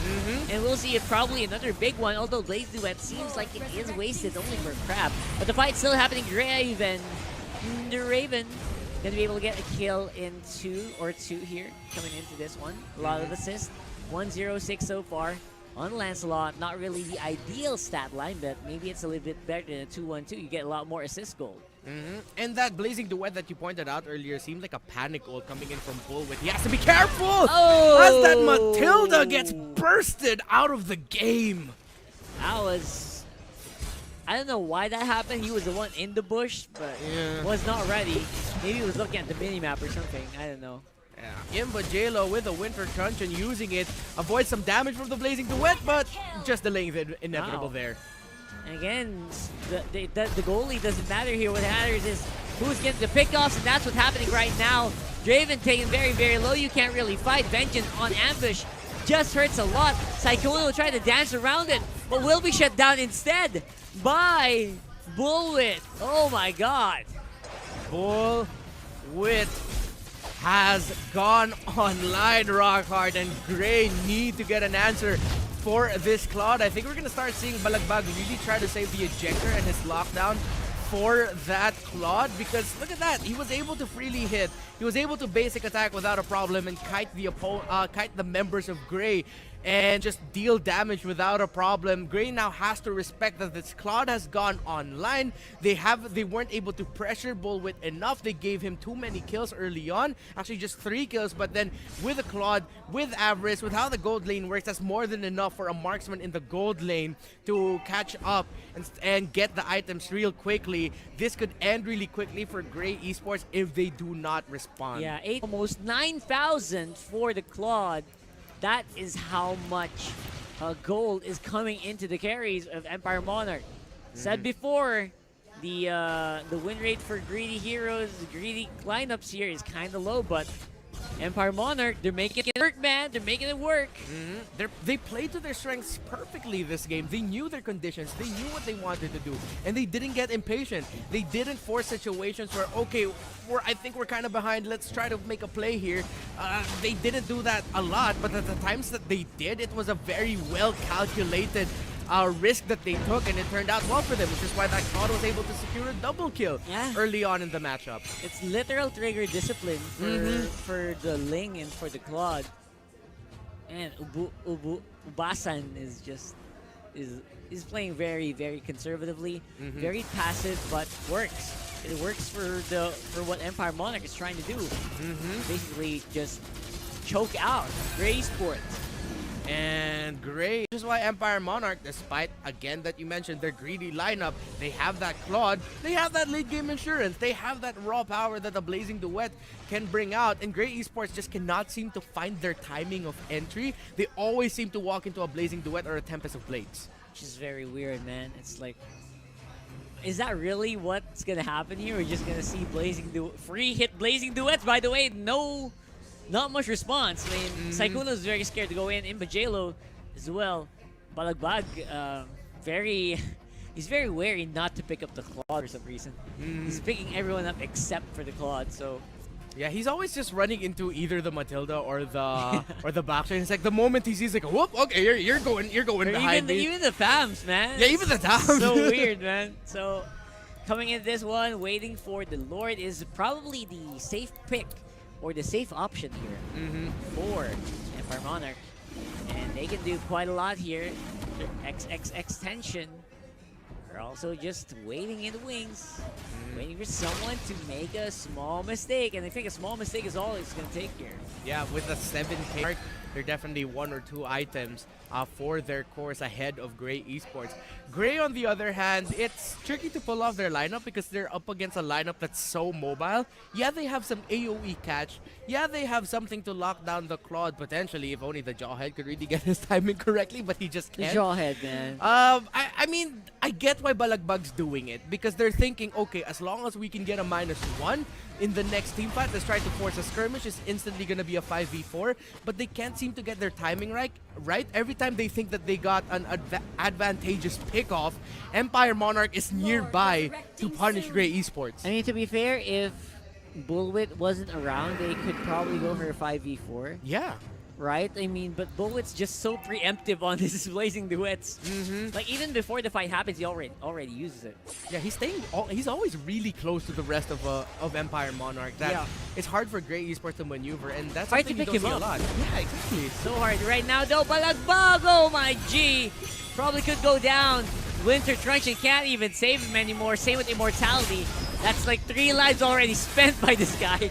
And I don't know, was still not enough to sustain against the power of Empire Monarch around the Lord area. Will be taking the big objective. That is an enhanced Lord. That is going to be difficult to pick up. A lot of Athena's shields and Dominant's eyes coming down at the same time for a lot of members of SV. That's a good sign, man. Yeah, very good sign. And I like how they actually, instead of we just saw a bunch of damage items get picked out, Empire Monarch is still respecting the magic damage that Gray Esports can bring out. They picked up 2 dominant, 2 Athena shields, 1 dominant side. That's definitely gonna help Empire Monarch secure those kills or secure that damage coming out, especially from the Baksha and the Tams, because the members of Gray Esports are slower. Speaking of the Baksha, look at this. They're gonna go for a fight, engaged right off the bat. I don't even see the Bullwit anymore. He's so confident. He is untouched. He is doing all the work, and everyone else is just piling on the law. But what happened in 2020? I don't know. It's still fighting still, Kansu. He can't sustain this long. He's a Lapu. He's got lifesteal, but he manages to make it work. Somehow, Gray Esports holds on, but Ubasan gotta be careful. Can't be thrown away by the Jawhead. And that was a successful defense by Gray Esports. Empire Monarch. Jawhead. Yep. And then as well, Imbajelo, I feel like was one of the key things that kept Gray Esports alive in this matchup. The entry with the Alice, and as well as Kenisu just believing in the Lapu Lapu and the sustain that he has. Like, I have enough lifesteal. I can keep fighting. Yeah. And that spirit keeps Gray Esports alive in this game. Literally throwing their bodies to the minions. Yeah. Oh my god. Oh. It's getting too close to call there almost in that base. Everyone was compressed. Yeah. Literally compressed around the Lord area. I couldn't tell who was who. It was like no social distancing available here online. It's like we're gonna just stay together. You're gonna have a hard time targeting individual targets. Same happened to Gray Esports. Oh man, a bug right now with the Winter Trojan and Immortality just reminds me of that one movie where you take him down, he'll just come back as like, I've come to bargain. Or I've come to Balagbag. He's definitely come to Balagbag at this point, man. Seriously. And again, that's going to be the purple buff once more. Solo win going over to the Ling. Not really that much in terms of buffs here for Gray Esports with 11,000 gold lead in favor of the blue side. But I really think that we can still kind of see some miracle plays here. Because Kenisu's holding on, man. That Lapu Lapu, I was expecting him to go down, but with the help of the Queen's Wings, he's actually holding on quite steadily. Yeah, he was able to not necessarily out-sustain, but sustain himself well enough against the Toms, which, because he was just like, what, 10% in his health, he was still able to survive that. That's something you do not see every day. And Gray Esports now, still, don't count them out. They're behind, but as long as they can respect the combination of skills that they have and the sustain that they have, they might be able to pull off an upset here. But Empire Monarch, especially Bullwit, realizing that an extended team fight is inevitable against this lineup of Gray, he already has the Immortality. So there's a chance he might actually be able to bring out two Blazing Duets in a team fight. Yep. I think the Blazing Duets are going to have to get hunted down here, because I feel like that's also the problem with Gray Esports. They can't predict when it's going to go down. So that's probably why they can't hunt down Bullwit at the same time. So, and now that he even has Immortality, it just the job just became a lot harder. Even Matilda just picked up an Immortality here, so again, everyone's feeling pretty safe. Yeah, except for triple extension here. Empire Monarch knows that these team fights are gonna get longer and longer. These guys have a crazy amount of sustain, and let's see here though if that's gonna be enough. If they will be able to stand toe-to-toe against Gray Esports in a really long team fight here. But this might be 5v4 because someone is always gonna be. Just realize that. That's just disgusting, man. No towers down yet for SV. Yeah, and the turtle buff is the only thing that I think Gray has been taking, at least the first two ones. And now the Lord, I don't think can even be contested at this point. Yeah, too much zoning, and they can't. You just mentioned that they don't have towers here, so they have to defend. But oh, Winter Dungeon is gonna keep him alive, but for how long? Yep, and anti-lifesteal kicking in. Again, that broken heart right next to Alice means that lifesteal is gonna be reduced greatly by 50% actually.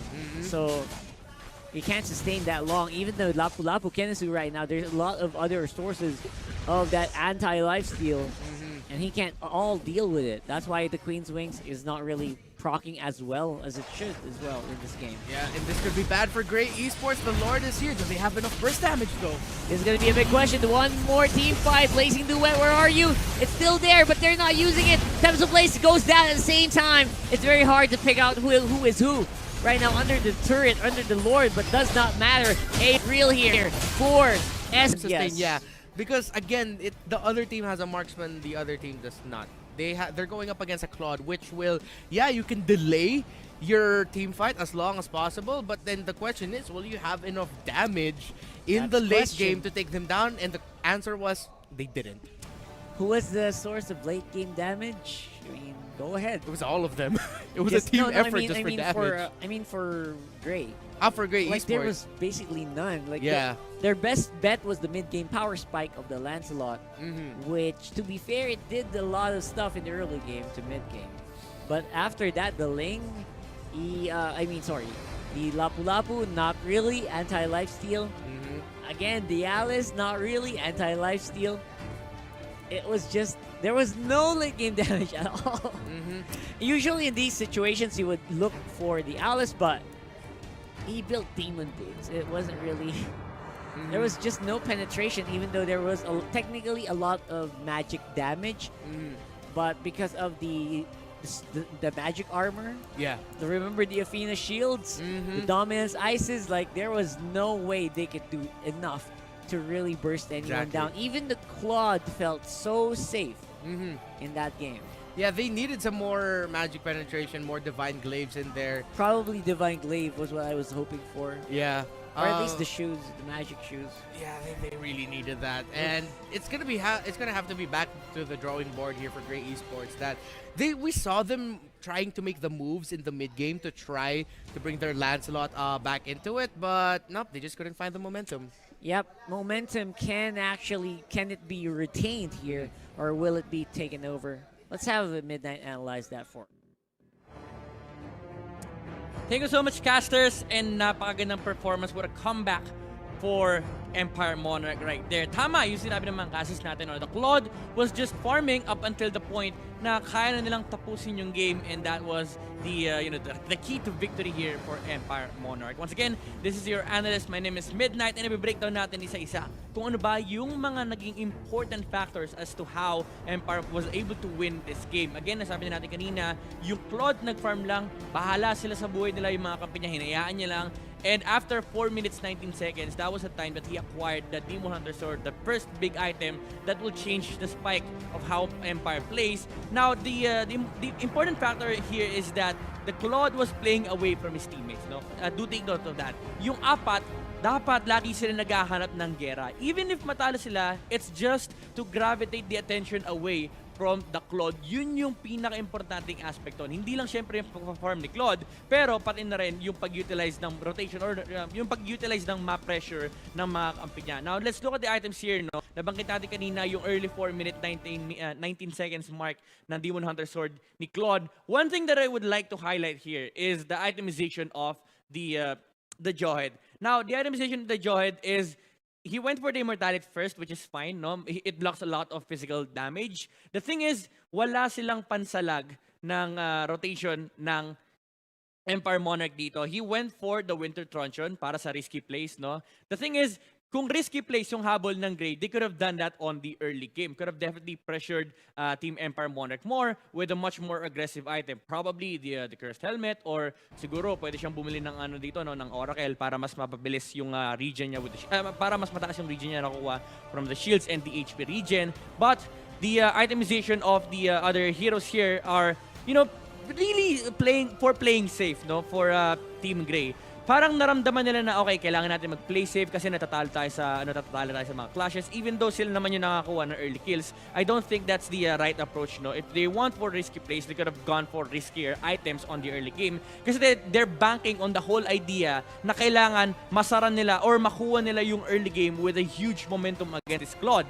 The thing is, hindi nangyari yon. Even though the trades were favorable, the Claude was still freely farming away. So, titingnan natin sa highlights, no, kung paano nga yung sinasabi ng mga cases natin kanina, yung naging rotation ng Empire Monarch. Now, do take note of this fight. Ito yung first engagement na talaga makikita natin na, okay, solid yung fight, solid yung laban para sa para sa red side. But the thing is, after that, it changed. The dynamics of how the map works or how the map is being played, it changed. Look at the positioning of the Claude, no? After joining the fight, after doing what he can, immediately going straight to the top lane. Kasi sabi niya, okay, tapos na itong laban na to, wala na akong purpose. That's key. That's detrimental to the success of this Claude, no? 7 minutes, nakuha niya na yung golden staff. And that's the time you start changing up. You start amping up the pressure against the enemy. Kasi power spike ni Claude to. Ito yung sinasabi ng mga casters paulit-ulit na power spike. What do we mean by power spike? Ito yung timing na kapag na-hit mo, talagang lumalakas yung hero mo. Now, this is one of those moments na nakita natin yung first Winter Truncheon. Just two heroes that are very mobile and can cut waves. So, Team Grey was basically playing on the hands of Empire Monarch here, and inevitably, the late game was very advantageous here for Empire Monarch. And of course, the MVP of that game is the Claude. KDA of 715. Really, really good performance here. Only dying once, mind you. And actually, ang daming highlights dito eh. Pati si Ling kanina, I think 1 or 2 deaths lang si Ling.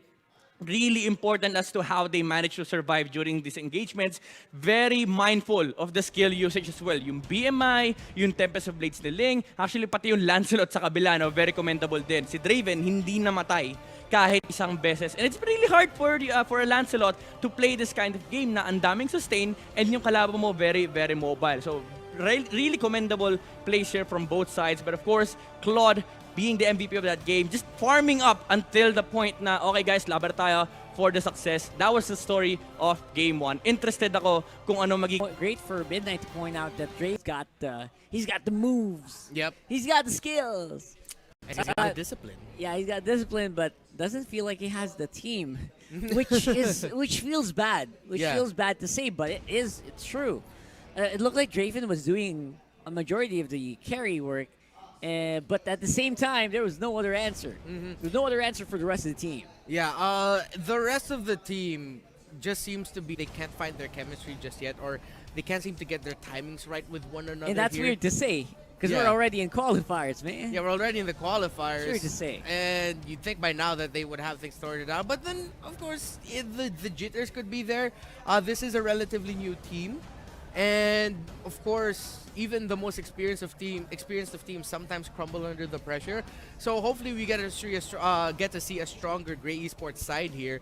But again, going back to what you pointed out that Midnight said, that it's good news for Grey Esports that they have a carry with a lot of discipline. Actually seeing Draven play that Lancelot with how he tries to time his entry, even though it was Empire Monarch that had the Ling, in terms of the discipline, Draven kind of reminded me of Hajizi in a way. It really did, right? I mean, the solo carry with such a good KDA, although sometimes the team itself would not win all throughout, it really did remind us of Hajizi. Again, hopefully they are doing better there. And by the way, they're back in. They're just in quarantine, so. Oh yeah. Yeah. So I'm very happy to say that at least his spirit is somewhat here present. But then again, that's not really where you want to be in, especially if you're Draven. And hopefully, I think it is actually Team Captain Draven leading the charge here for Grey Esports. They can get everything sorted out here. I feel like it's what do you call this? Morale booster speeches coming out of Draven right now. It's like, guys, everything will be okay. Now it's a 3-game series. It's not over yet. I know all the games so far today have been 2-0, but we can make this and force this into a 3rd game. That's right. And who can blame him? That's just where he's put in a very good position. They're in it should be in it to win it. But are we going to see another 2-0? Man, it's been raining 2-0s. It's a bad trend for whoever loses game 1, man. Players where once they see that they've lost game 1, they overthink game 2 to the point where it damages them. Again, the only time we saw a relatively close game 2 was with Aether and U-Level. Even LPE had a hard time against work. Reached Apex, crumbled in game 2. And now, will we see Grey Esports crumble here against Empire Monarch? That's a good question, man. That's a good question. Again, pressure is where diamonds are formed. Oh yeah, they might. But then again, which teams actually can do it? Which team has that X factor? Which team has the capability to turn it around? I mean, if you don't have the capability to turn around the high pressure situation when you're down by 1, like maybe you really shouldn't. Maybe some other teams are more worthy. But again, there's a dream here for Grey Esports. If you have a dream, this is where you're going to be tested. Can you do what champions do and bring it back from a loss? Remember, Brand Esports down by 1. Yeah. They almost lost it. Almost lost the series in the grand finals 2-3 versus the Burmese Ghouls. But they were able to turn it around, turn it into a 3-3 and then to a 4-3. So if you want to be able to fight in the same stage as a team like that, Yeah. You have to be able to handle this first. Yeah, handle the pressure. However, they do have the lower bracket. Even if Grey Esports loses this game and they lose 2-0, I would want this to be a very close game. Even if it's like no more towers, sadly they lost. That's still a good sign and something that they can be happy about. Yes, they don't take the win, but going to the lower bracket, it's in a way you can use that as a morale booster. Like, guys, we improved in game 2. We had our backs against the wall. Yeah, we lost, but at least we showed up this time around. And hopefully better Grey Esports is what we'll see here. But Empire Monarch, man, they're looking really good. Yeah, right now, when you got things like this happening, like complete bans out of your last picks, that means you're doing something right.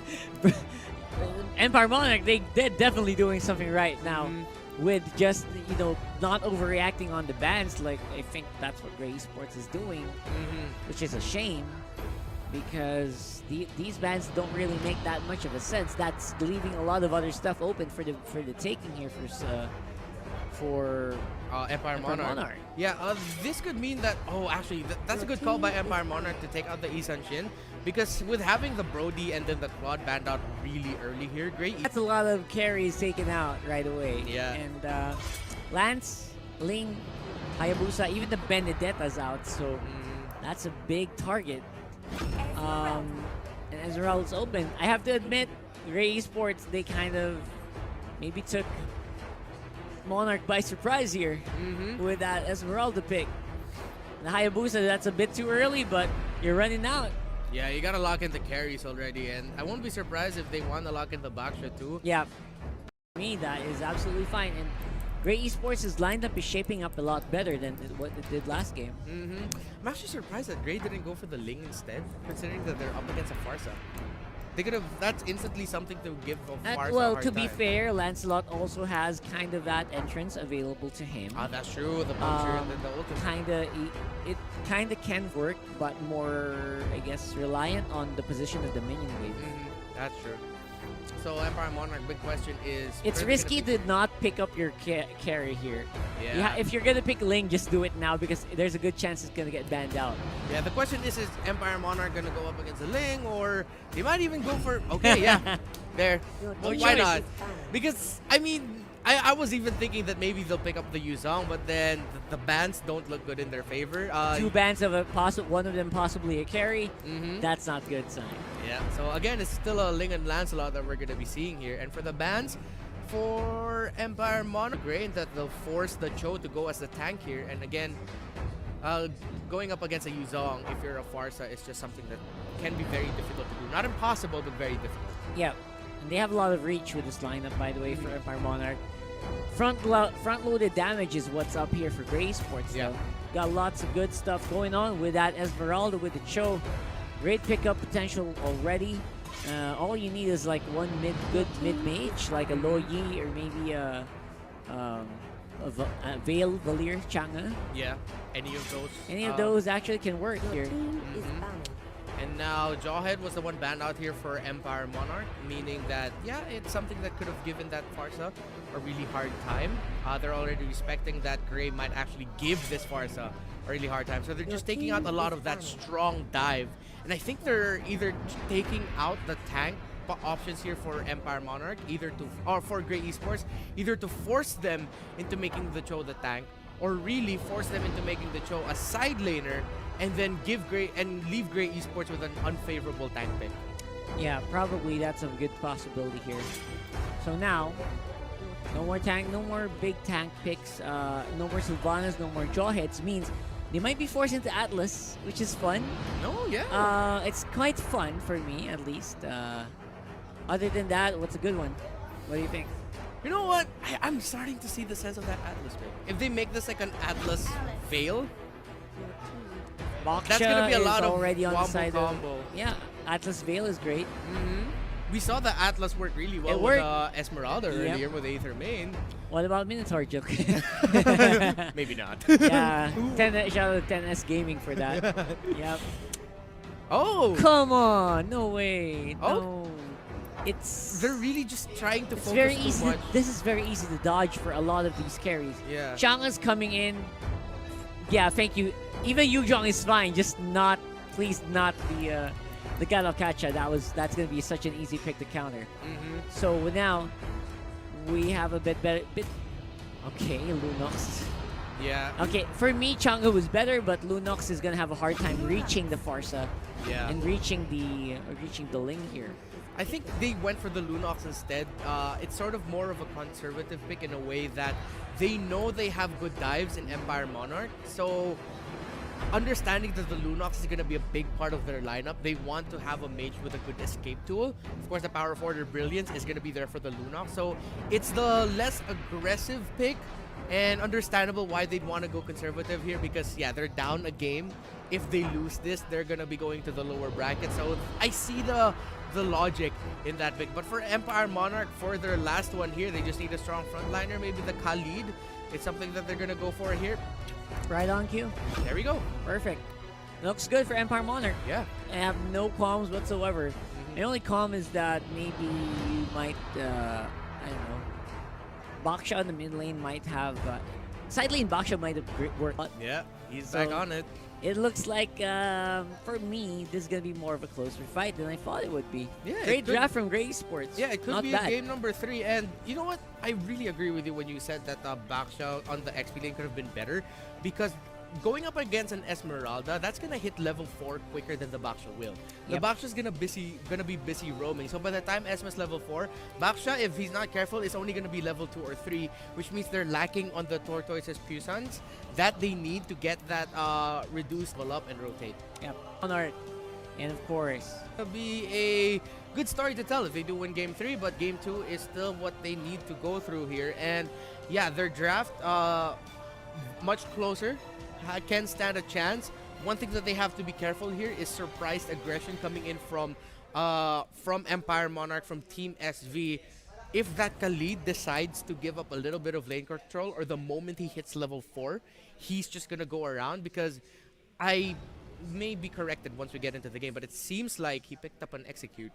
So that means that's gonna be a really aggressive Khalid who's really looking into just invading, getting someone really low, and then execute, get out of there, and then they'll build. Sandstorm going to be a big set maker here.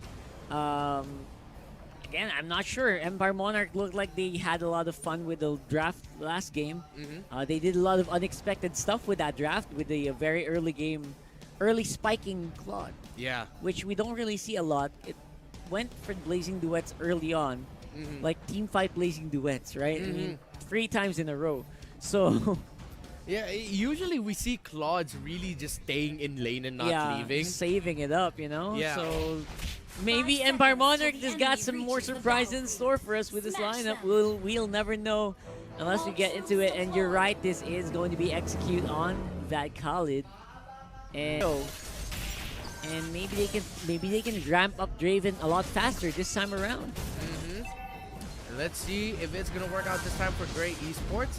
One thing that they're lacking in their lineup is going to be that big team fight set. They do have that Falling Star Moon, but then that's it. They'll have a pick-off potential with Cho, but that's just a -1.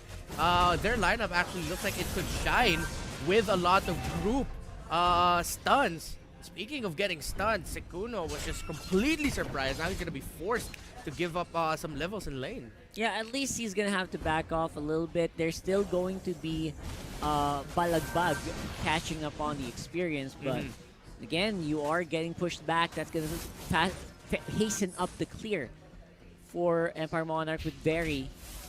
And going up on top, want to go for that early kills. Can they do this? This is 4v1 possibly. But no, it's only 1v3. Not enough really to take down Esme at this point. Yeah, Balagbag decides to not help out Esme, not trusting that he'll be able to get away from that. I think Ubasa and Arlak was just kind of mad that he didn't hit level 4 right before he went for the Esmeralda. Because if he had that Tempest of Blades, he could have really potentially taken out Kenesu there, because it was a 3 versus 1 situation. But you know, it happens. Just wasn't able to get the levels just in time. Now, Balagbag here also has to be really careful with his positioning because his presence in this fight, in this game, is really important because that could be your direct answer to Arlak's Ling. And having the throw up as long as possible, as long as he doesn't get picked off too early, as long as he doesn't position himself too aggressively in shrubs and he gets deleted before a team fight would ensue, he could be one of the reasons why they would win this match as long as he can counter that Ling. Yeah, and again, the turtle here, early game, very important. Draven, it's not going to be as easy as earlier where Draven really just walked in and got it. He's going to have a lot of contention here, and that's what's happening here with Feathered Airstrike in the J-Lo doing what Yu-Jongs do best. Disrupt the Feathered Airstrike, and the fight is happening. First blood onto the Ling. That is not good for Empire Monarch. And ambush, 50%. Oh, just getting out of Thorned Rose of Draven just in time. But even if it got hit, it'd probably survive it. Imba J-Lo here is going to be, now other than Balagbag, one of the reasons why Great Esports could win. Just time that Black Dragon form for the Feathered Airstrike of Farsa. You called it.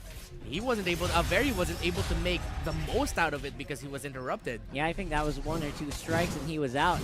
He had to really fly because he was getting attacked by Shaw Essence over and over again. So that's a good set there. And again, the counter pick happening and really working for Grey Esports so far. And this is the Grey Esports lineup that has 2 heroes with assassin emblems. They put up the killing spree on Imba J-Lo. That's Carl Flap Teasy vibes right there. A lot of Juzongs would go for the Festival of Blood, but with this assassin emblem, that's a lot of damage. That's right, Ambush 1v3 right now. Did he use the Raging Sandstorm yet? Not yet. That's going to be the Tempest of Blades. 1 kill going over Draven. Deathless no more. Can actually go for more. Saikuno here for the cleanup, but not going to be happening anytime soon.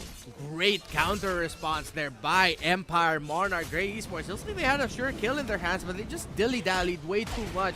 Or maybe, you know, benefit of the doubt, Ambush 3435 was able to use that Raging Sandstorm just in time to get that 3-man stun. Great rotation by Very. Wow. Nice one on the Purify here. At least we're able to stop that one big play from Balagbag that could have been really bad. Very with good timing. And the rest of the team trying to make it up. Bull with win. The Alice plays in the mid lane. Turtle is going to be very close. It's half HP. Dive in by Kenisu, but Turtle will still go over to Ubasan. Yeah, I know. And the V, you have letters. Very much turning me off. Smaller case letters. But that's okay. That's fine. I mean, you know, hopefully they change it once we get into the regular season, if they get in. So, big questions here happening right now. We've got Imba J-Lo and Saikuno trying to clear up on top. Ambush on the bottom with the Fallen Storm from Kenisu. And not really that much going to be happening here, of course.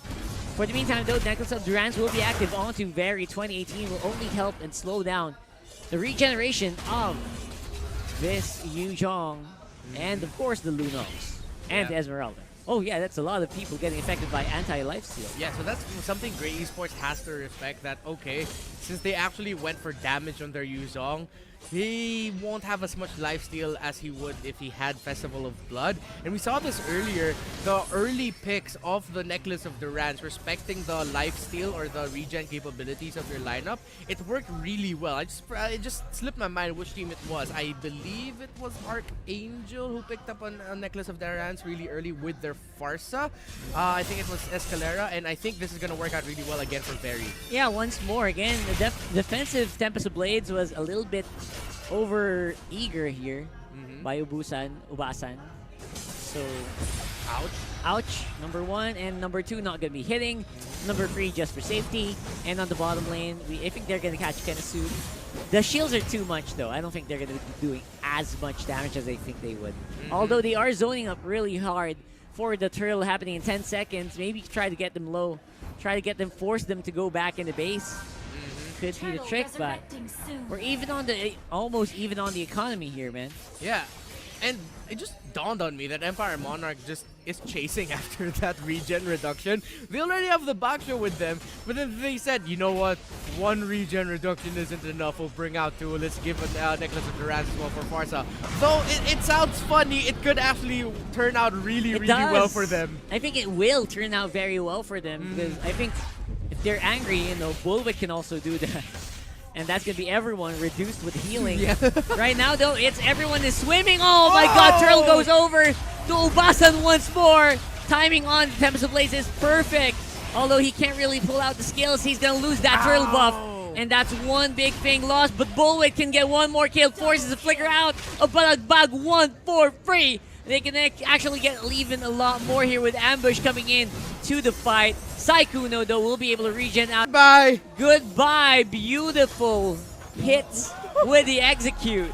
Not sure if you guys heard it, but even our brothers everyone on the Filipinos just went, us. oh, everyone in the room just went, oh, that was beautiful. Oh, Disrespect man. play from Ambush, 3-4-3-5. The execute on the Khalid. I told you it would happen, even though we didn't see a lot of invades from him, and that's the first skill that he's gotten. Gray has got to respect that. Saikuno has been... I haven't felt him in this game with this Lunox, and I feel like he is the weak point right now in his team. The weakest link in this game, rather, for Gray Esports. And now Empire Monarch, they're really smelling that 2-0 win. Really do, and this is looking really good so far, but it's far from over. 2,000 goal lead will mean very little in the late game. An extension forcing the Pusans over into this box. Oh my God, that's gonna be. I was close. Actually, I thought Imba JLo was gonna go for it, but no. Yeah, they're playing a little bit more conservatively here. Yeah, you're starting to see the caution and the fear a little bit of, oh, we don't want to go down to the lower bracket. But that looked like it could have been a good opportunity. Yeah. But you know what? Understandable why they would want to be cautious in this scenario. But Tempest of Blaze will be popped in the middle lane. Once more under the turret, they can go. But looks like the Blades are not going to be reaching that far. Only the Feather Airstrike, and Lord will be spawning here. Not really as big of a deal as you think. It's only level 1, but could execute. Yep. I think it did. They did. They're going to be a lot more confident coming into this one with Bullwit on the top side, rotating swiftly towards the mid. And that's going to be a DC tower without an ultimate, the Lancelot. They were very easy for them to push. Yeah, it was unfortunate that tension was there to provide the info for Empire Monarch that, yeah, this guy has no ult. Let's just dive the tower and break it right away. So, for this hero and again the game. That's an interesting item. That was a very interesting item pickup. I wouldn't do that. But doesn't matter, does it? Oh, Saikuno gets picked off again. He has been ejected, but he was not the imposter. Oh, Balagbag. Extension not really scared at all of this Cho. No matter what you do, Tempest of Blades are coming for you. That's another kick off, but he's going to go down. And that's going to be the rest of Empire Monarch going into the fight. Once more in. The Raging Sandstorm, but that's going to be a kill and a killing spree for Bullwit. Imba JLo just going and flying around, but they smell and feel that this is a win. But Imba JLo, the magic regen, or the life regen, sorry, is actually there for him. Despite all the anti-regen items that Empire Monarch has, Imba JLo still stealing a lot of life with the Sha Essence. Yeah, and surprisingly too. I mean, Sha Essence, what? Seriously? I mean, we've thought by now these things would be shut down already, but no. Not really. It's still there, and Empire Monarch, I think it's going to be the X factor here for their team, or one of their keys to victory. Still 100% kill participation with 7 assists. So it just goes to show that Empire Monarch, they really center their ability to pick off and their abilities in team fights around this far side. Understandable. Members of Grey were nearby. The Lord has spawned, and this could be a really big fight for the Lord here. Empire Monarch was working well for them. They have the fires and they have the Alice that could really disrupt the members of Grey. But then Imba JLo is starting to sense that, you know what, maybe I really should just dive the Farsa. Maybe I should really just abuse my Black Dragon form to mess up that Link, to mess up that Alice, and just have confidence in my own lifesteal, in my own hero mechanics to turn it around for my team. Yep. And that confidence really is paying off, man. Somehow they're still holding on, but not for long. Looks like Gray Esports. Look at that. They're just everyone's spread around the map. Yeah, they're up against a really strong split pusher. They want position around the Lord. Empire Monarch is handling this beautifully. Yeah, and even mid lane control here for Empire Monarch with that Khalid. The Khalid at this point is just scary as well. 1-0-3, but has a damage output of a really fed assassin. Now Gray positioning around the Lord. Feathered airstrike. I think that might be a little bit too early, Rockhard. Too early, only pulls off 2. Clears the minion waves that does not damage any members of SV, of Gray Esports rather. And this is the ultimate zone here. Every corner is zoned out here. And they could go for a really big call here onto Balagbag. He flickers out, but he's going down. I know. Extension is in danger though. He's actually a 1-for-1 trade. Both tanks go down. Feathered airstrike committed yet again, and I think that was just really messy from both teams. Balagbag went in way too early and way too deep, and then a triple extension just did not stop the ultimate zone out. He just kept going. And Empire Monarch also, I think, it could have been a wrong call to chase after Balagbag because they had free reign over the Lord. Tension was doing everything he can and buying time. Yeah, I know. I mean, they're just buying time at this point, right? That Lord was just also kind of 50-50 for me. I mean, why was everyone zoning and only one guy was hitting it? It was like, what was the objective there? Maybe the objective was to try to get kills, but it didn't really happen, and they, again, bought too much time for nothing. It was weird. It was a very strange exchange there. And here's take 2. Take 2? Oh. You know what? It failed in the first time. Let's go ahead. Let's wrap up. Let's try again. Yeah, this could work out. This could work out. They had no one's hitting. Only one guy's hitting it. Yeah, Empire Monarch, I think they're looking for a team fight before they go full commit on the Lord. Yeah, there's just one bait. Literally baiting someone to go in. Oh, and I think that's Balagbag. It worked very, very well. They got one and they can get more. That's the flying Imba J-Lo trying to go in for the kill, but not really getting any targets. That's Black Dragon form already out of the question. Very 2018, very safe on the back line. And that's Bullwit and Ambush going for the dives. A lot of AoE damage. Arlock could go in. Temple of Blaze goes down. That's a double. That's a mega kill for Bullwit. That could be it. That's a wipeout. A triple and a wipe. And that should be the push. That's a long death timer for 4 members of Gray Esports. And you can really tell Empire Monarch, they want to finish. This is how you TP. Monarch finishes. I'm sorry. Arlak playing like Hajizi in that last team fight. Man. Really just waiting for the last moment that literally he was just watching like, dude, I'm going to stay here. Not low enough. Not low enough. Nope. Low enough. Nope. Triple there you kill. Go. Triple. What a play. What a play. And again, oh man, Balagbag.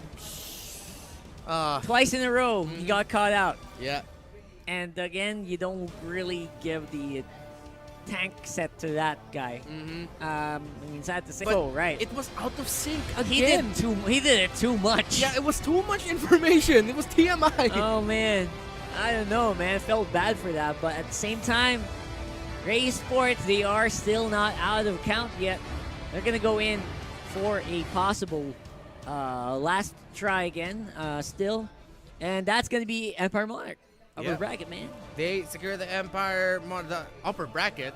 Advancement here. They're going to be going up against Archangel. I think that's going to be happening tomorrow. So we've secured, we know already who's going in the upper, who's going in the lower. Of course, Work is moving upper.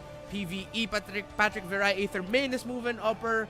Archangel's moving upper, and now Empire Monarch is advancing upper as well. And of course, all the other teams we didn't mention, they're gonna have to go into the lower bracket. Yep, and we're gonna have a lot of fun with this for sure. So stick around. We're gonna have some analysis coming in from midnight. Let's talk about what happened in that game.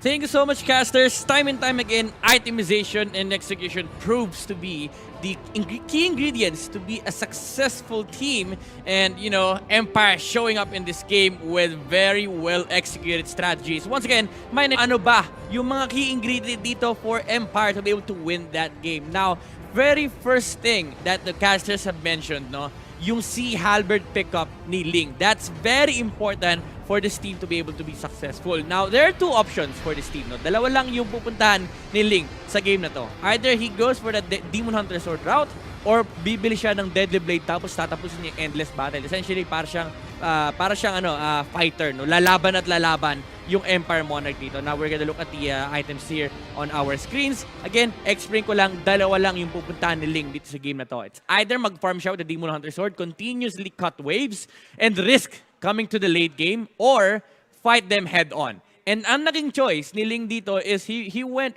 for the Sea Halberd first. Of course, binili pa rin naman niya yung Demon Hunter Sword, pero una niyang binili is the Sea Halberd. Now, the two items does provide different things, but both of them have attack speed. So, hindi naman nabawasan yung farm ni Ubasan Arlak dito. Actually, at some point in time, mas mayaman sa kanya yung Alice, pero dahil sa mga fights na nakukuha nila, yung mga pinapanalo nilang team fight, ay lumaki lalo yung lead ni Ling over the enemy. Now, Gray is finding it hard, really, really hard to be able to fight against Empire because of this existing item on the Ling. Hindi sila makalaban kasi yung frontliner nila ay napapatay ng Empire Monarch. Again, yung sustain ay bawas na bawas sa side nila. So the frontliners weren't really doing that much against Empire. Of course, si Lunox din dito nung nahirapan kasi kapag pinasok sila ng Alice, kailangan niya mag-Order of Brilliance. So essentially, he is just saving himself. And yung mobility niya is limited with his usage of his offensive ultimate. So hindi rin niya talaga mag-out against Empire Monarch. Now let's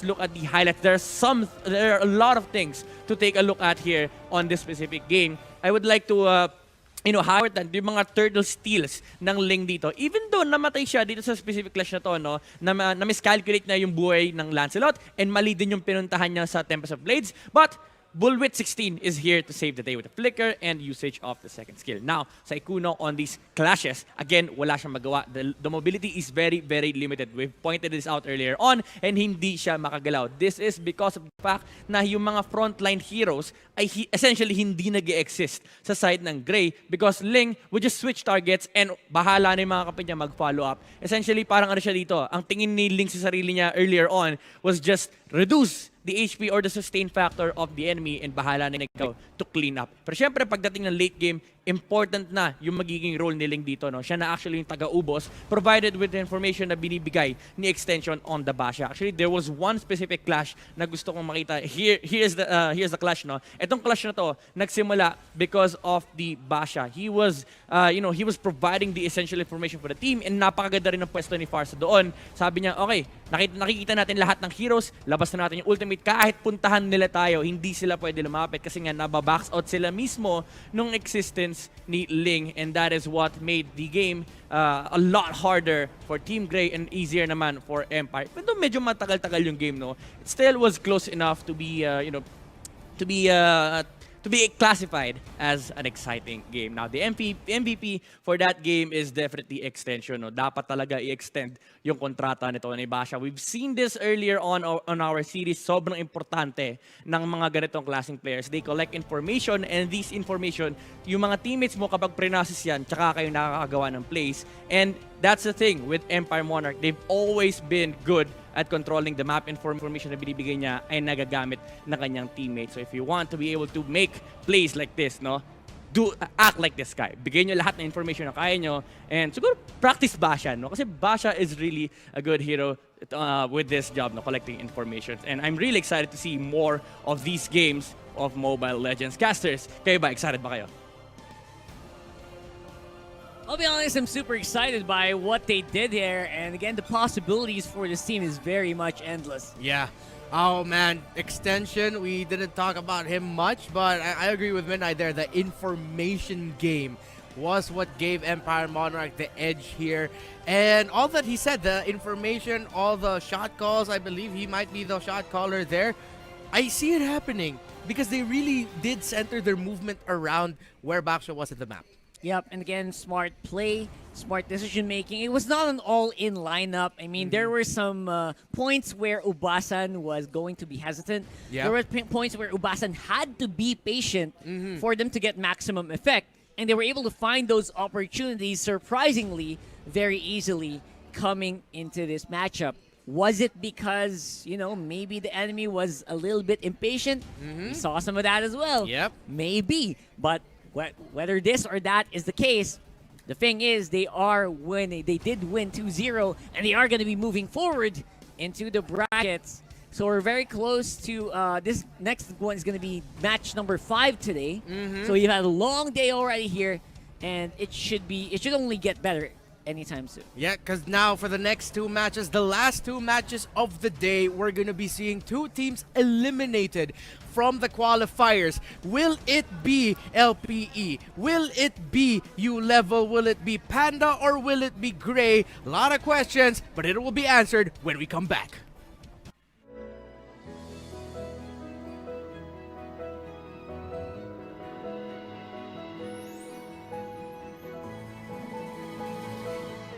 Moment na sana, pero hassle ang kate. Yung kati na yan, dahil sa dandruff yan. You need Head and Shoulders. Unlike beauty shampoos, tanggal ang dandruff that causes kate. No more hassle sa moment. Goodbye na sa kate, dahil 100% dandruff-free ka. Hey guys, I'm here with Kate and Bea. Bad timing ang kate. Baka dandruff yan? Use Head and Shoulders every day. Unlike beauty shampoos, tanggal ang dandruff that causes kate. Para di pa balik-balik, kati gone for good na. Dahil 100% dandruff-free ka. Hi guys, I'm here with Kate. Para araw-araw, close na close. Max pinabango pa.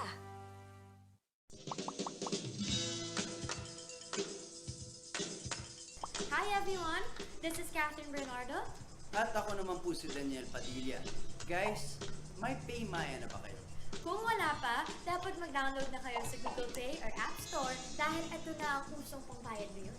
Ang Paymaya is isang mobile payment app using only your cell phone and you can pay practically anything, kahit online. Bumili ng prepaid load, mag-online shopping, mag-send money, magbayad gamit ng QR code at marami pang iba.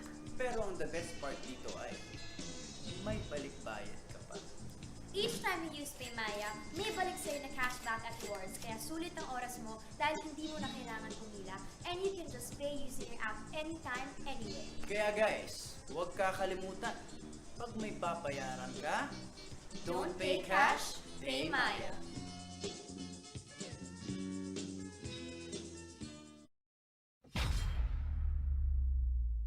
Hi everyone! Welcome to the latest episode of Road to Mythic, featuring Paquito, the Heavenly Fist. We will walk you through the gameplay and tactics so you can grind the ranks with ease. Now, without further ado, let's dive in. Paquito is a versatile fighter who has a unique mechanic, Champ Stance. Champ Stance grants Paquito a variety of combos, leaving him enough room for skillful plays. Paquito builds stacks when hitting enemy heroes with basic attacks or dealing damage with skills. Upon reaching 4 stacks, Paquito enters Champ Stance and enhances his next skill. Note that Champ Stance not only enhances the damage output of Paquito's skills, but also the shield granted by his first skill. The enhanced shield drastically boosts Paquito's survivability. The second skill serves as Paquito's damage tool, which inflicts massive damage. Moreover, in Champ Stance, casting the second skill allows Paquito to throw 2 jabs instead of 1, making the already impressive damage output even more devastating. Paquito's ultimate is a perfect skill for both teamfights and diving. The enhancement brought by Champ Stance makes it possible for Paquito to inflict control effect twice with just 1 ultimate cast. The ultimate is mighty handy, whether Paquito needs to initiate a teamfight or chase down an enemy target.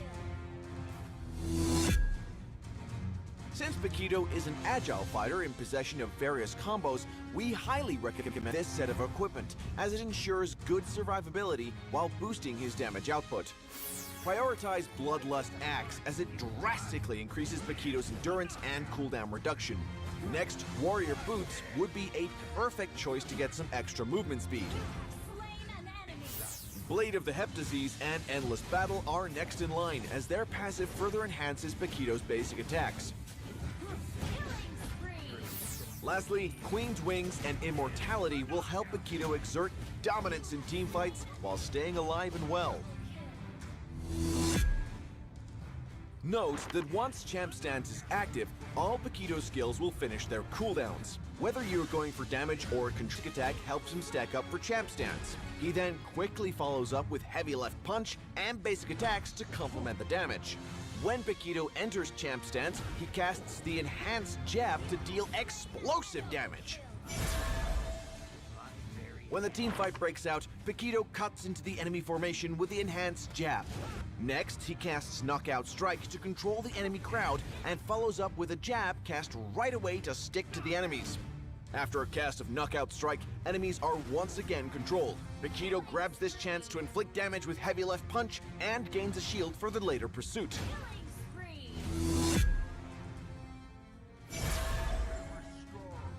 Paquito owns the spotlight through the early to mid game. Once he reaches level 4 and acquires the ultimate, his mobility will be taken to another level. It is recommended to roam and help teammates out to extend the lead. Harasser, who is capable of initiating teamfights and posing a kill threat to the enemy backline. Well, that wraps up this episode. Stay tuned for more insightful guides from Road to Mythic as you climb the ranks. Until next time, we'll be seeing you in the Land of Dawn. Now Dragonborn is here.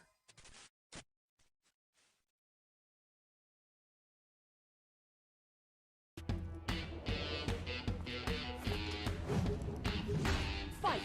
Fight for the ultimate answer!